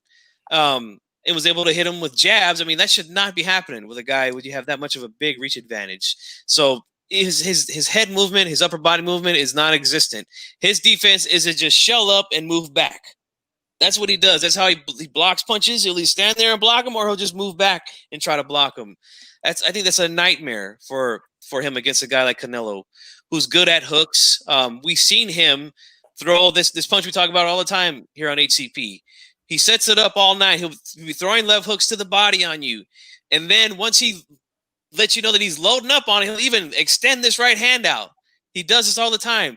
He'll throw the right hand out, and he'll go really low with that left, and then he just brings it up. You think it's coming to the body, you shell up, and then boom, he brings it up top. That's what he hurt Kovalev with before he knocked him out with that right hand.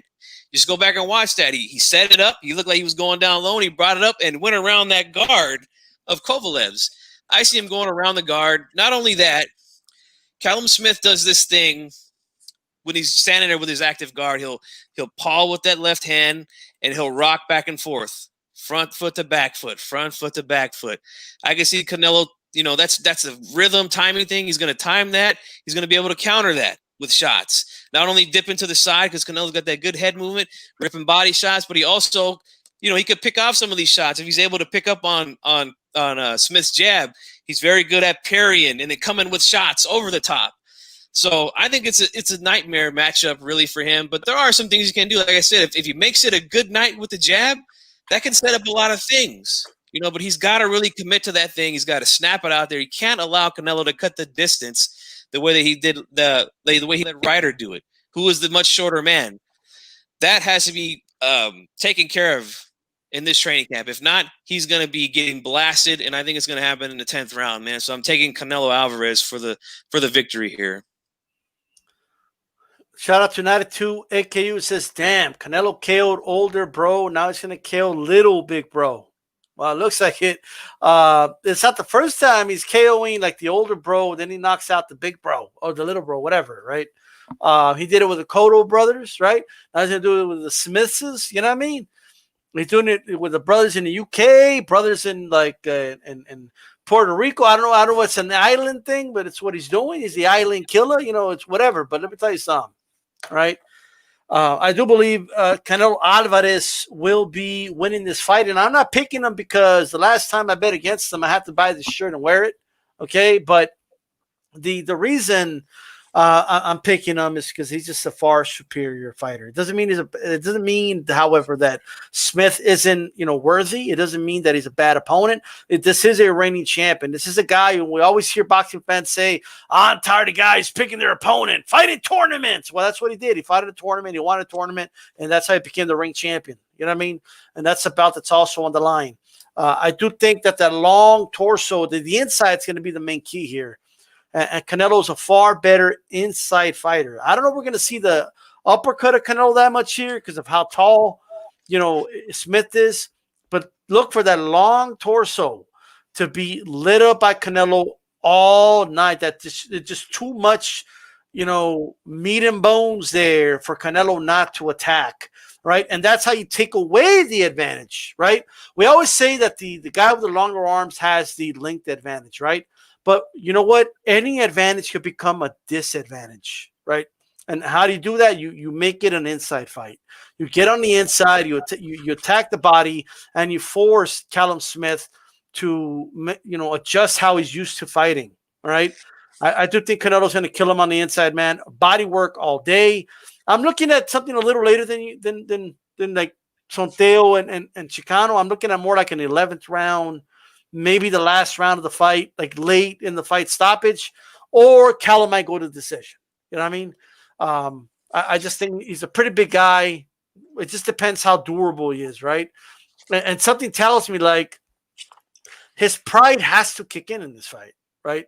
If he's getting lit up by Canelo and beat up by Canelo, like he can't allow himself to quit now, can he? He can't allow himself to take a knee now, right? He can't allow himself to quit now. Like I think he's going to push himself as much as he can to keep going in that fight, right? Or we will see another UK fighter take a knee. One or the other, right? But that's why I think it's going to win the fight. Canelo going to the body. I'll release more thorough breakdown later today, probably tomorrow. So be on the lookout for that. D-Stop Boxing Live. All right. So that's what I got. Everybody in the chat, let me know who you got. Let me know who you got. And all that stuff. Okay. Speaking of beating brothers, are the Charlo twins next, Chicano? I think that the Charlo twins could possibly be next. If Jamal wants to move up to 168 and go into Canelo's weight class, I think it would be a good fight. I personally don't see a reason that Jamal should get that fight first, except to satisfy the YouTube movement. He doesn't deserve the fight quite yet, in my opinion. He's never been the next guy to see as far as ranking goes or as far as market draw goes. But I would personally love to see that fight. I think if Jamal Charlo gets in at 168 against possibly a Caleb Plant, or does something to where he has to see Canelo, because Canelo's going to unify. We know what Canelo's plans are. He says, I want to go undisputed at 168. That's what they're saying. So all Jamal Charlo has to do is get himself in line, move up in weight, and we could see that fight sometime next year. I would look forward to it. I mean, that would actually be one of my preferred fights, but not necessarily something that I absolutely need to see next. In fact, I mean, that fight could stand to cook a little bit, but either way, I'll be happy when it happens. You want to add anything to that point, G Funky? Or the Charlos be next? I don't think so. I mean, they have to move up. I mean, at least Jamal would have to move up. I mean, I haven't heard anything about him possibly moving up at any time or even having an opponent anytime soon. It's going to be 3 months now since he last fought against Derevyanchenko. So at some point he's going to have to make a decision. Look, if I want Canelo, I got to go up to 168. He's going to have to fight somebody there first before he gets him. So I don't think they're next. Possibly Billy Joe, I would say, which is a good fight. I think he gives Canelo stylistically more problems than Smith will this Saturday. All right. Sonteo, you have anything to add? No, I don't have anything to add. Both of them said the best points. Gotcha. All right, man. Kind of same with Canelo a little bit. DAZN made an announcement. Okay. And I don't want to say I called it, but I called it. You know what I mean? In fact, I think I have DAZN on speed dial actually on this one, on an old phone. You know what I mean? But anyway, on this one too. You know what I mean? But here's the deal. DAZN announced, hey, we got a great deal, everybody. Buy the pay-per-view on with your cable provider, right? For $64, I think it was $64.99 or $69.99. Right? Buy the pay-per-view, and hey, you'll get DAZN free for full months. It comes with a DAZN subscription, right? It is a little bit of a deal. If you're paying monthly, you're paying $20. So you do save about like $15 or so. So it is a little bit of a deal. Right, compared to if you just pay it month for month. So we'll see how that goes. But what I do know is I thought pay-per-view was dead. I thought that the zone was here to kill pay-per-view. I thought that's what their commercials were. Their whole commercial was, "Hey guys, pay-per-view's dead." You know what I mean? Let's. This is the new way of doing things. No more paying $69.99. No more paying $70. Now, granted, with this one, you're getting something out of it, right? I mean, you're getting 4 months of the zone. But I do want to know what you guys' reaction to this is, right? And just to clarify, if you have the zone, you don't have to buy it. You just watch it on the zone, right? But this is for people that want to buy it and get the zone for 4 months. That's basically like if you buy the zone for 4 months, you get the fight. That's pretty much what it means, okay? But Chicano, what is your reaction to this? He's back on pay-per-view. I think this is a great move as well. Like, I think there's just a lot of old school Mexicans out there who just do not know how to switch over to the digital platform. My dad, who, he's educated and, he knows how to do things. He just was so stubborn about it, and I know that there are a lot of people out there like this. And so it makes sense. Like, they're trying to move us over, and they're also incentivizing people to buy the pay-per-view and get extra months. They're trying to get people over to the digital platform. But if you're telling people that, hey, you can see Canelo on pay-per-view and it's a nice pop-up fight and it's actually a very good fight, a lot of people are going to consider it. I think that if anybody is a pay-per-view fighter, Canelo is a pay-per-view fighter. So I think that we might see very good numbers, possibly like, I don't know, I wouldn't be surprised if we saw like legitimate 300,000 to 400,000 on top of all the digital subscribers. So it makes sense. They're just trying to reach out to the mass audience. Canelo is one of the faces of boxing. So, the more that he is out there for the people to see and for more people to get brought into spectating and watching Canelo fight, like at a house party or anything, like, it's good for the sport overall. So I think this is a really good move for boxing in general. 92 Aku says he's going to find a stream. Okay, come on, bro. Like, just get the zone then. I mean, it's $20, bro. Come on now. All right. But hey, roll your boat gently down the, whenever you want. G Funky, talk to us, man. What's your reaction to the zone now doing pay-per-view? I mean, it's pretty much what you said. They were supposed to be the ones to kill pay-per-view, right? I mean, that was their thing. They said that it was an outdated concept or something like that, and that, everything's going digital now and stuff like that. So I guess they're kind of being hypocrites at this point about it. I'm just glad it doesn't affect me because I actually pay for the zone. I never stopped paying for it, even when it looked like Canelo was going to be off the platform. So, I'm still getting my good deal that I got from the very beginning.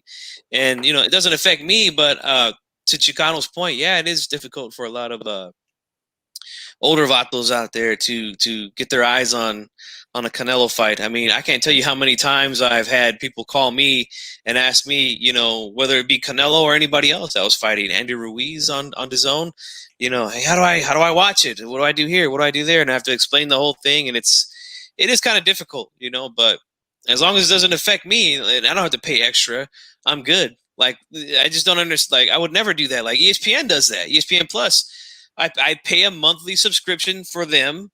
And then when they have like UFC pay-per-views, they want you to pay fucking $70 extra. I'm like, hell no, I'm not paying extra. I'm already paying you. Right. I'm already a subscriber. Like, why should I have to pay more? But I'm glad I don't have to. So, hey, it is what it is, man. And it's something somebody asked in the chat, no, Paul, that is, will this, even though it's on the zone and all that, will the, pay-per-view buys outdo Spence Garcia? Well, what do you think, G Funky? Possibly. It's possible. But I would have to say probably no, because they waited so long to announce it. Like, I feel like once they announced the fight, they should have did it then and said, hey, look, we could offer it on pay-per-view. Then I think it would have probably killed it, but it's just, we're just a few days away from the fight, and they finally decide to announce it now. Like, I think that was a bad move, but if it had been announced earlier, I think it would have. All right. Well said. Well said. Sonteo, what do you think about this being pay-per-view now, or being involved in the pay-per-view business again, the zone, or not again, but you know what I mean? I didn't hear the announcement today. Did you say that it was for $65? I think they said $64.99. It could be $69.99. Don't quote me on that. It's one or the other. But yes, it's on pay-per-view. But what you get is essentially you get 4 months of the zone. when you buy it? I think the price point is genius. 65, it's closer to 50 than it is to those that were on 75, or it was 75 or HD for 80. I think the price point is perfect. I think they're trying to really, just like Chicano Prophet said, my mom and dad called me and they're like, hey, are you coming over for the fight? And I was like, Mom and Dad, do you realize I got young children and we're in the middle of a pandemic? Where are we going to watch the fight? On the TV, on the big screen? We're going to put the TV in the street? Right. And, you know, but they legitimately called me. My mom said, well, don't you have DAZN? I said, yeah, I paid for it for a year, but it expired last month and I haven't re-upped. I haven't decided whether they haven't announced Virgil Ortiz's next fight. So I haven't, I haven't paid the bill. But 65 is going to entice a lot of people, especially those that are, not handy with technology. And if they got cable, then there it is. Their introduction to an app where they can watch boxing on a phone, where they can watch it on an iPad, on a tablet. Yeah. So they're trying to get that older generation, my parents' generation, that are retired but still want to see a Canelo fight. My mom called me this week. She said, "Where are you watching the Canelo fight?" I said, "I don't know yet." And so I think what Chicano Prophet's saying is right in line with what's going on. And I think 65 is genius because we just saw the numbers come in for Tyson Roy Jones Jr. and those numbers look really enticing. So that's my take on it. Now, here's what I'll say, and I think people need to understand this, right? I'm not mad at DAZN for doing this. Keep in mind, you guys could still get DAZN. They didn't like pick it off of the app, or it's not something extra you got to pay for. That's extremely important. And I'm not criticizing DAZN for doing it. I'm criticizing people that were telling me I'm full of shit and they're not going to do this. Okay. That's what I'm going after. Okay. I was right. I have the receipts, by the way, and they would eventually have some type of pay-per-view model because it only makes sense. Can anybody in the panel tell me more or less what percentage of America lives in rural America? I couldn't tell you. Alexa, what percentage of Americans live in rural America? Here's something I found on the web. According to TheBurningPlatform.com, reality is that the 10% richest Americans own the country. What the hell is she talking about? Alexa's had a little too many Dos Equis now. She's talking about some other shit. So about 10 years ago or so, for the first time in American history, more Americans were living in the cities than rural America. That was just 10 years ago, right? So yes, more live in cities and big cities. However, at least over 40% of Americans live, okay, and that's a conservative estimate, in rural America. That means that by definition, any app, okay, that doesn't also have an option for through a cable subscription or satellite TV or something like that, right? Any app like that is going to be extremely limited, right? They're going to be extremely limited on immediately, like they can't reach rural America, right? And then if you take the other 60%, about another 10, 20% don't have the best internet speeds. They can't even get it if they wanted it. Like they don't have the speeds to not only stream, but stream live events, which uses a lot of bandwidth. Right. So we're looking at almost 60%, if not more, of Americans that can't watch a Canelo fight, even if they really want to. Right. I mean, they're better off driving somewhere to do it. And in a pandemic, where are they going to go? Right. So, yes, this is a good move. And I think we're going to see it. I know Paul posted it. It'll do about 200,000. You know what I mean? And that's going to show you every pay-per-view is people, obviously, that can't watch it through DAZN, guys. Okay, through the internet, in other words. So that's going to tell us, okay, whatever Canelo does is going to tell us how many people were not able to watch his other fights. At the end of the day, that's what it's going to tell us. Or just didn't have the means, right? Every Canelo fight that's been on DAZN, very similar story to what Chicano said, right? Uncle calls me. Hey, where's how can I watch the Canelo fight? You know what I mean? Just crazy stuff. Like, oh, I guess I'll call my daughter to come set it up for me or some shit. Whatever it is, just keep that in mind, man. I think it's a great move by DAZN, actually. I'm giving them props for doing it because, again, you're not screwing over your current customers. You're just giving another option right? And I've always said, and I'll say it again, the problem with the DAZN is not that they're an app. It's that it's only an app, okay? And I think this is a good move, to be honest with you. Okay, and I agree with Sonteo. Great price point. Hey, everybody, make sure you check out loyalroots.com. All right, that's loyalroots.com. HCP sponsor. Great apparel. Okay, make sure you check that out. Soon enough, man, you're going to see us on HCP wearing, Loyal Roots apparel. You know what I mean? And for everybody listening on the Living Ring, radio, same thing. Go check it out. Great apparel, right? Loyalroots.com, right? Speaking of Loyal Roots, Fernando Vargas, who I'm very loyal to, right, as a fan, right, says he wants to have an exhibition with Oscar De La Hoya, right? And he's open to it. What do you think, Chief Funky? I really don't know what to think about that. For me, Vargas he hasn't looked and sounded right to me in quite some time now. He's really taken some beatings in the ring, and I don't think it would be a good idea for him to come back and try to fight again.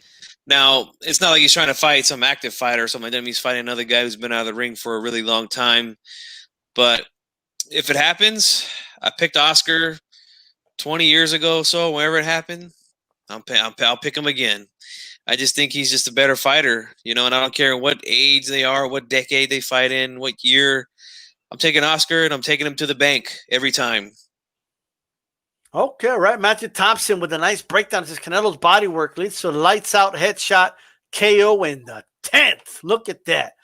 Hey, man, what do you think? Oscar Golden Boy versus El Ferros, the Aztec Warrior, in the rematch. Are you sold? Are you in? All in, Chicano? Well, I would be in if it would happen. I mean, Oscar De La Hoya versus Fernando Vargas is one of my favorite fights of all time. Excellent fight, a lot of suspense, a lot of dynamics going on. So I think that's definitely a fan-friendly fight if it was to happen, but I really don't see a need for it. De La Hoya's already beaten him. It's kind of old news. Nobody's really asking for that fight. I mean, to me, it just seems like Vargas is just hungry for a payday. Like, there are so many other options for De La Hoya that if Vargas got tapped, that he would consider himself to be very lucky, in my opinion. All right. Sonteo, talk to us, man. Are you pumped? Will that fight pump you up? I think that fight will pump me up as long as it's 4 rounds exhibition. And Fernando has 3 boys. One of them's turning pro this weekend in Mexico. And he's got 2 other ones that are amateurs. There's one that's better than the rest, Emiliano. He goes by El General. So he's got to keep his name in the lights. He's got to bring some attraction to his sons. I wouldn't mind it. I mean, Fernando's body looks just like Roy Jones's. I mean, I hit 40 this year. Our bodies, age, and they look a little bit different. But I mean, Tyson and Roy Jones were able to do it with those body types and make a pretty penny. I'd pay for an exhibition between Fernando Vargas and Oscar De La Hoya. All right, yeah. What about a fight? Would you like to see him in a fight, an actual sanctioned fight? No, never. No, nah. Yeah, I don't know, man. The only pushback I have about Fernando Vargas is his speech. He sounds a little punch drunk. Yeah. Okay. So, and I don't mean that in a disparaging way. I'm a big fan of the guy, but I'd be worried about him a little bit. I think an Oscar De La Hoya left hook probably still hurts. Power doesn't go anywhere. You know what I mean? It's the last thing to go. He's going to land it. So I would be a little worried about El Ferros. So exhibition, though, for fun, Oscar can have fun with it, and so can Ferros. They can do it. You know what I mean? Why not? I'm okay with that one. Are they on good terms at this point? Because there was some bad blood, man. So they are okay. Yeah, they're on good terms, man. I saw an interview with them, both of them together, I believe, with Fight Hype a couple years ago, and they're in good terms. Actually, I was kind of surprised, actually. I mean, to be honest with you, come on. The reason that Ferros had this hatred, this seething hatred for Oscar was kind of lame. I was running and I fell, and he laughed at me. I would have laughed too. Like, what do you mean? Like, what do you mean? Like, it wasn't that big of a deal. Like, you know. And I'm laughing right now. the lead up to the fight, right? The lead up, he's like, I hate that guy. Yeah, I'm gonna get him. Like, you know what I mean? And then like the reporter's like, why do you hate him so much? I'm not gonna. When I beat him and I knock him out, I'll tell everybody why. You know what I mean? Well, he got knocked out, and then he said, yeah, and he gave the story. It was kind of weak. Sorry, I thought that Hoya fucked his girl or some shit. Gotta be honest. You know what I mean? Like, I just didn't understand. You know what I mean? But anyway, I want to do a little fun segment here. All right, let's have some fun with this. Look at this folder here. Now, I got some other ones over here, by the way. Right, I do notes for all the shows, and for those listening on the radio version, I don't. You know, you gotta watch this on YouTube, but I keep notes of all. Look at these notes. You know what I mean? I keep all the notes, but I'm gonna put this over here. Okay, right here. I got some more notes. You know, so I'm just gonna pull out. Look at this. I'm gonna pull out something here. Okay, I'm gonna pull out a show, and then you guys can see if you remember the show or not. Okay, I pulled out a show right here. Let's see the show, and let's see if you remember. Actually, let me. I want to make sure it's either an aftermath, not that one. All right. No, hold on. I know I'm being a little picky here, but it's still going to be random. All right, but I just want to make sure it's going to be okay. No, not this show. God damn. I keep pulling out like the regular live one. Sorry, guys. All right. This was the one I did with Happeltap a couple years, like over a year ago. Hold on. All right. So that's not an official show either. God damn. You know what I'm doing? Hold on, guys. Hold on. I know what I'm doing wrong. Sorry. My bad. Hold up. All right. We'll just do this one. Fuck it. All right. Let's see if you remember this show. Chief fucking, does this show look familiar to you? A little bit. This is Calm Before the Storm. This is a show which was with me, you, and Reggie Owens. Usually when we couldn't do like, we kind of combine the shows. Sergey Kovalev wants Canelo rematch in May. Dillian White undercard versus of Ruiz versus Joshua. Povetkin versus Hunter. AJ Ruiz quick thoughts. All right, because it was the right before the Ruiz Joshua fight. All right. Munguia wants big names at 160. Pereira Gomez. Eddie Hearn, Mikey Garcia versus Jesse Vargas. And then Valdez versus Gutierrez. You remember that fight with Gutierrez? Chief Funky? Yes, I do. What do you remember about that fight? Because I think this is when the Valdez hype started, actually. I think it started probably around, say, maybe a little bit before Quigg, before he fought Quigg, I think. But man, now you got me thinking, man, because my short-term memory is not the best. I'm better with more stuff, you know, back in the day. But let me think about it for a second. Hold on. So let's.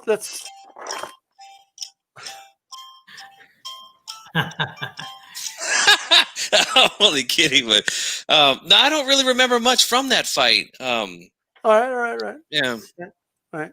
What about this? Aftermath, Wilder's Path of Destruction. Here's this show. All right. You guys can see right here. All right. That's after the Ruiz Ortiz. Yeah. Neri weight situation. That's when Neri didn't make weight. All right. Figueroa versus Ceja. I remember that. That was a hell of a fight. Okay, this is an aftermath, so we're talking about the fights that happened. Leo Santa Cruz, Time to Show, Not Just Say. What was that about? I don't have maybe it was about Gary Russell going up to his dad or something, you know, holding the gold chains in the video or something, you know. All right. Marquez, he rated Crawford number 1, Loma number 2, and Canelo number 3. Do you remember that? Chicano, what are you going to say to that, bro? Is Marquez on the hit list now or what? You know, Marquez is my all-time favorite, but we know that Marquez is a bona fide Canelo hater.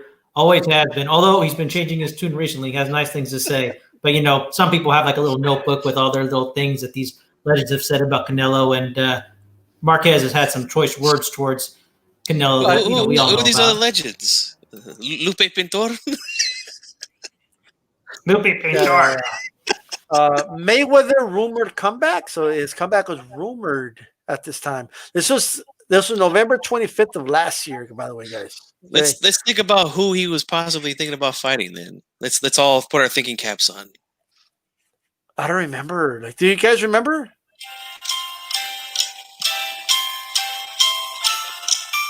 I don't remember. These notes are not that good, obviously, on this show. The path to destruction, Wilder KO Ortiz. You guys remember that KO? Oh, yeah, definitely. He was losing every round. In my opinion, he lost every round in that fight until that knockout. So, yeah, definitely one to remember. Ortiz, man, he was close to becoming the first Cuban heavyweight champion twice against Wilder, and he ended up getting caught with some shit and never recovered, Yeah, absolutely. All right. Check this out. Hispanic Causin panic. Look at this show right here. All right. Remember this one, G Funky? Oh, back in March. Damn, that was a long time ago. Was that the first show we did with him? Look at these beautiful notes, by the way. Damn, look at this guy. The skyline. Watch it, the skyline. Yeah, that's right. Look, it was like a comic book theme, right? Look, introduced 97 rough was like on the notes. I'm not even lying. Okay, look at this. Right? 168 pounds, Caleb Plant versus David Benavidez. We actually went over the interviews he did with both guys. You know what I mean? They had done interviews with both of them and leave it a ring, and we talked to him about that. Manny Robles, former Ruiz trainer, talk to them as well and leave it in the ring. Canelo, Billy Joe Saunders, it was official but not official. That's what the notes say. And then we were talking about the stylistic matchup as far as that goes. Jason Rosario, what's next? Remember, he lost. I think he lost the fight, right? His pro debut. So, okay. Chocolatito's trainer Marco Caballero wants Rungasai or Estrada. Wasn't lying, right? Yeah. Well, wasn't lying. Panterita Luis Neri, we talked about him when he missed weight and all that good stuff. So there's that, right? So we'll go over more of them, some random ones next week and all that good stuff. You know what I mean? But we're going to go ahead and move on. But with that said, guys, make sure you jab my like button. And all that good stuff. You know what I mean? But 40 shows, man. 40 HCPs, man. That's crazy. 40 shows, man. 40 shows. I wanted to get either an HCP or an aftermath when I was pulling them out. You know what I mean? But it is what it is. Speaking of notes, let's move on here. One more topic, guys. One more topic. Hall of Fame, Floyd Mayweather, Vladimir Klitschko, Layla Ali, Andre Ward, and Wolf, all inducted into the Boxing Hall of Fame. All right. Chicano, what do you think of this class, man? Does this class impress you? Any class with Andre Ward and Floyd Mayweather is definitely very impressive. I'm a little surprised that Miguel Cotto didn't make it in the first round.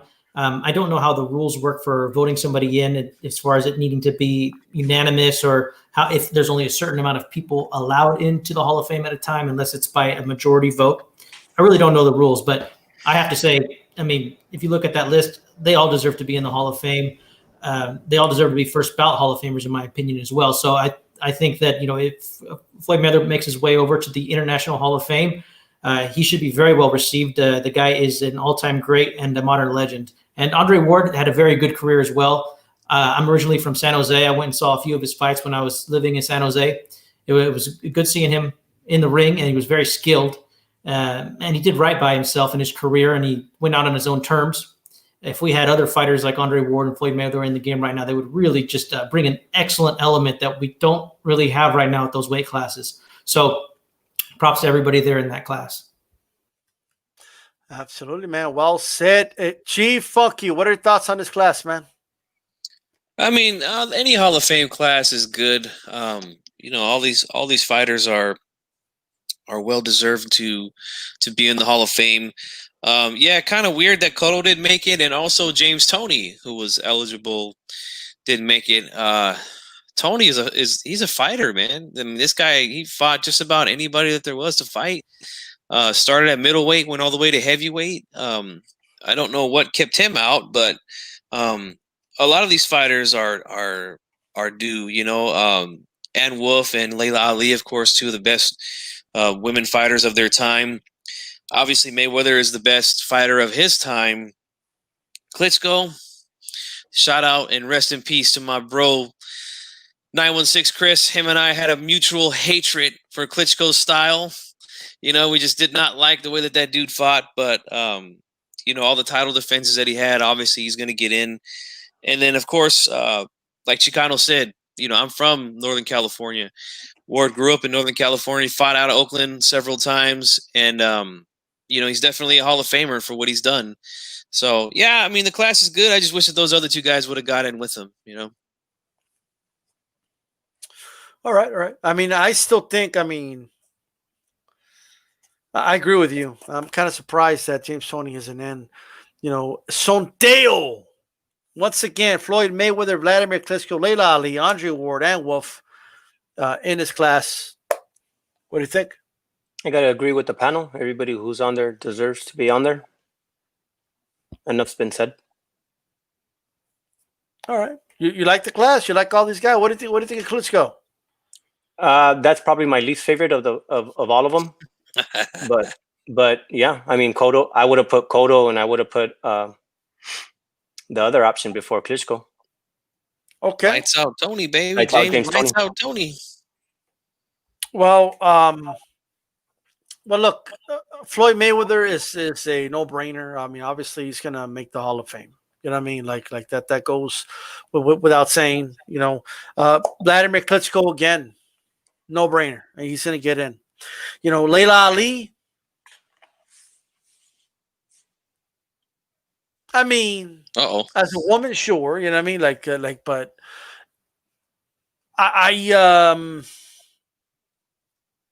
they're like out of women to put in the Hall of Fame. They already got Christy Martin. Who else are you going to put? I'm just saying. You know what I mean? I would have liked to have seen, you know, Holly Holm hasn't boxed in a while. I mean, you could put her. You know what I mean? I mean, she's in the UFC right now. But other than Holly Holm, I have look. I'm not going to act like I have this extensive knowledge of women's boxing because I don't. I don't follow it like that. I know more than the regular person, but you know, I'm sure you could give me names that could be in the Hall of Fame. Don't get me wrong, but they're going to run out of names quick. I'm just going to let you guys know right now. And I don't know if they got 2 women per year for the next 20 years. I just don't. Got to keep it 100 with you guys. And the fact that you're putting Ann Wolfe and Layla Ali when you're leaving out James Toney, you're leaving out other people, I have a little bit of an issue with it. You know what I mean? Like if you're going to put the women in it, have a separate category. I believe that's not what they're doing. So, and if they are, it is what it is. But I think it should be 1 woman per year because there's not enough women to be put in the Hall of Fame. Maybe in the future there'll be more options, but I think they need 5 male boxers. I'm sorry that you need in the Hall of Fame. I'm a fan of Ann Wolfe, right? But women's boxing just wasn't that, you know what I mean? Like the level of opposition just isn't there. Like, you know, I'm just saying, me personally, just being honest, I don't have a problem, by the way, I don't have a problem with Layla and with being there. But if you're going to leave James Toney out, you know, it's I have an issue with that personally, you know. By the way, look, we need more participants. Why do we watch boxing? Because of the boxers. We watch boxing because of the blood, sweat, and tear that the fighters put in. I'm not trying to be an asshole, but I don't care about the non-participants. I don't care about these other people that did not actually box. I want boxers in the Hall of Fame. If you want to have different wings, that's cool. But it's kind of annoying that you're getting Sylvester Stallone on, but you can't get James Toney on. Okay? I get that it's under a different category, but it's still kind of annoying. Okay? So they could put up to 10 boxers. Come on. Like, who makes these rules that we no more room? You know? Can't you just, you can't have 2 or 3 more dudes in? Like, are you serious right now? There's 2 or 3 more. Like, you can't have at least 5 or 6 boxers every year get inducted into the Hall of Fame. Come on, man. Like, you know what I mean? You can do this. Like, this, I don't understand why they can't, but anything you wanted to add there, G Funky? James Toney should definitely be in there, man. I mean, I know he's been, controversial in the later part of his career with the PEDs and all that type of stuff, but what was there not to like about this guy as a fighter? I mean, this guy has been in, I can't think of a boring fight that he was in, One of my favorite all-time fights with James Toney was when he fought at cruiserweight and he beat Vasily Jirov. That was just a war for 12 rounds. And if you guys go back, you don't have to watch the whole thing, but watch the very last round. Jim Lampley and be a Emmanuel boxing Stewart, fan and watch the whole fight. That's what I say. Well, they don't have time, I just wanted to point out one part of the fight that I really enjoyed. It was the last round. Those guys are going back and forth, throwing bombs on each other. But Lampley and Stewart were on the call.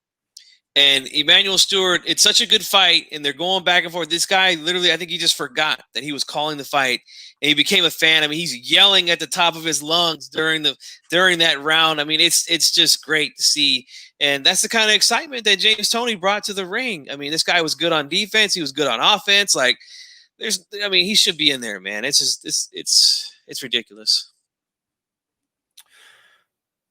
What are your thoughts on Dale? Should they allow more male boxers? Who's making up the rules? Exactly. Who's making up the rules? Why do there have to be this amount? James Toney and leaving Cotto off. When I just looked up Holly Holm's record. She was 33-2-3, and Layla Ali was 24-0. So just a little bit of info. Right. No, I'm just saying. Like, I think like Holly Holm I would think would have to be inducted soon because they're running out of women. Like, you know what I mean? Like, they're going to run out of women soon. If they're getting 2 women per year, like if you have 2, you got to do the math. If 2 women are getting it per year, then the equation has to make sense, right? Because there's 10 times the amount of male boxers, if not more than that. Okay, some divisions have 20 women. So in the same division, there's 1,000 men. Like, it's not even close. So I'm just saying, just get more fighters in there. At least one more. Can you give me one more? Just one more. You know what I mean? Just let Toney in. Let him in the door. You know what I mean? And then Miguel Cotto, he's got to get in too. Now, some people will make the argument. They'll say, look, D-Style, it doesn't mean they're not going to get in. You know what I mean? They're just not first ballot. You know what I mean? Like, they could still get in the Hall of Fame. They got a certain amount of time, so on and so forth. But that's all I'm saying, man. Like, that's my opinion on it. But, boxing is a sport. We want to celebrate these guys that are part of the annals of time and had an impact on the sport. And I want to see them celebrate it. And regardless of what James Toney did, right? Look, to the Dan Raphaels and all that, right? Oh, but he cheated. So did Shane Mosley. You got Shane Mosley in. Like, I didn't see you say, oh, no, but Shane Mosley got caught with the clear and he was on the Balco thing and all that. I didn't see you do any of that shit. Okay? And people are like, they're citing baseball. Like, okay, but he didn't get caught just like Barry Bonds didn't get caught. But we know they did it because of the Balco case. You know what I mean? So stop citing baseball then. How dare you talk about Barry Bonds like that? Well, Barry Bonds should be in the Hall of Fame. Definitely. Because even if you take away his home runs and his home run record-breaking home run, even if you take all that away, with his skinny Barry Bonds, that alone makes it in the Hall of Fame. Dude, he had 400 home runs and 400 stolen bases before there was any suspicion that he was on something. I mean, that's Hall of Fame right there, Right. Absolutely. So that's what I think, guys. But Chicano, give us some final thoughts, and if you wanted to add anything about the Hall of Fame. Yeah, well, one of the last things that I wanted to say about the Hall of Fame is if there's an entity that has its own Hall of Fame, I think that's one thing. So if the NFL has their own Hall of Fame or the WWE, I think that should be handled with care. And then people who do get into the Hall of Fame get respected. But like when there's Hall of Fames that are outside of the entity, for instance, like boxing having an international Hall of Fame, a Nevada Hall of Fame, at first it can feel good and, they could have writers and, but once that's done, it's off to the races. It could be for profit. That's personally how I feel. Like I know that with the Rock and Roll Hall of Fame, a lot of rock and roll artists don't care for the Hall of Fame or how it's managed anymore. It's not what it used to be. So, we don't need an outside Hall of Fame to make or break these fighters. They're great no matter what writers have to say, no matter what the politics are. Like we can assess them on our own. And at the end of the day, I hope it doesn't upset Miguel Cotto or James Lights Out Toney that they didn't get in. I hope in their minds, they already know that we appreciate them and that in our hearts, they're just all-time greats. All right. And Sonteo, anything you want to add and give us some final thoughts? I'm pumped up for this weekend. Canelo has been very active on his social media, and he's been posting pictures of him getting on the plane and him posting with Eddie Reynoso. So I'm pumped up. He looks to be happy. So the cutting weight might not be tearing at him. I'm pumped up. I just found out, just like you just said, just live here, that DAZN's making $65 offer to cable subscribers that gives them 4 months free. So I'm excited about that as well. I'm not excited about Julio Cesar Martinez, not being on the undercard. He's an exciting fighter. I believe he's a flyweight, and he's been giving us great fights on DAZN. But I'm pumped up for the weekend. Chief Funky, give us some final thoughts, man. Did you just say that Martinez is not fighting on the undercard? Something that was the last thing I heard, that he got that he's off the card. Oh, that's terrible. Because he had a fight on the Estrada Cuadras, right? Yeah, he was on that undercard. That was like a 2-round fight. So yeah, he could have just turned around. Oh man, that's terrible. But we got a lot of fights this week. I'm hearing that there's fights tomorrow night, Thursday night. We got Triple G String Friday night. And then we got Canelo on Saturday. So yeah, a lot to look forward to this weekend. I'll be watching all these fights too, man. So make sure you guys, if you haven't hit that like button, make sure you do that. Make sure you subscribe. These guys down here below us have channels too. All right, Chicano Prophet, Sonteo Media. These guys got channels. They're part of the HCP crew. So make sure that you guys subscribe to them. All right. And tomorrow night, we got Uncensored over on my channel. And like D-Style said earlier, we talk about the controversial stuff. It gets a little wild sometimes, but hey, it's all good, man. That's what it's for. So make sure that you guys are there as well. And thank you all for being here. It's 40, HCP 40, baby. Let's get this thing going, man. Let's keep it rolling. Thank you guys so much for being here. Hey, by the way, anybody just coming in, keep in mind, we're about to wrap up the show, right? But always, go back and listen on archive. Once again, man, we appreciate the Leave It in the Ring audience listening to us on podcast form, all day, every day. And like Chief Funky said, Sonteo Media, you can follow him on, that's what he is on social media, whether it's Instagram or, Twitter, the whatnot. Subscribe to, Chicano Prophet. Over 1,000, bro, a stack of views in his breakdown of Caleb Smith against, Canelo. Make sure you go check out his breakdown and his videos. Make sure you guys subscribe. And always hit the bell button that you're notified. We have the Leave It in the Ring show on Thursday, so make sure you guys tune into that. Shout out to, Coach KAK Zone 6, AK, the Hal Razor. Shout out to you. And A-Rod, No Paul Boxianos, Matthew Thompson, everybody. Hey, Chief Funky, let me ask you a question. Are you down with HCP? You know me. Sonteo, are you down with HCP? Every last body. Right. and Chicano, are you down with HCP? 100%. That's right. Let me ask all of you guys. Who's down with HCP? You know me. Everybody. I'm out of here. This is D-Style Boxing. Keep it boxing. I'm out.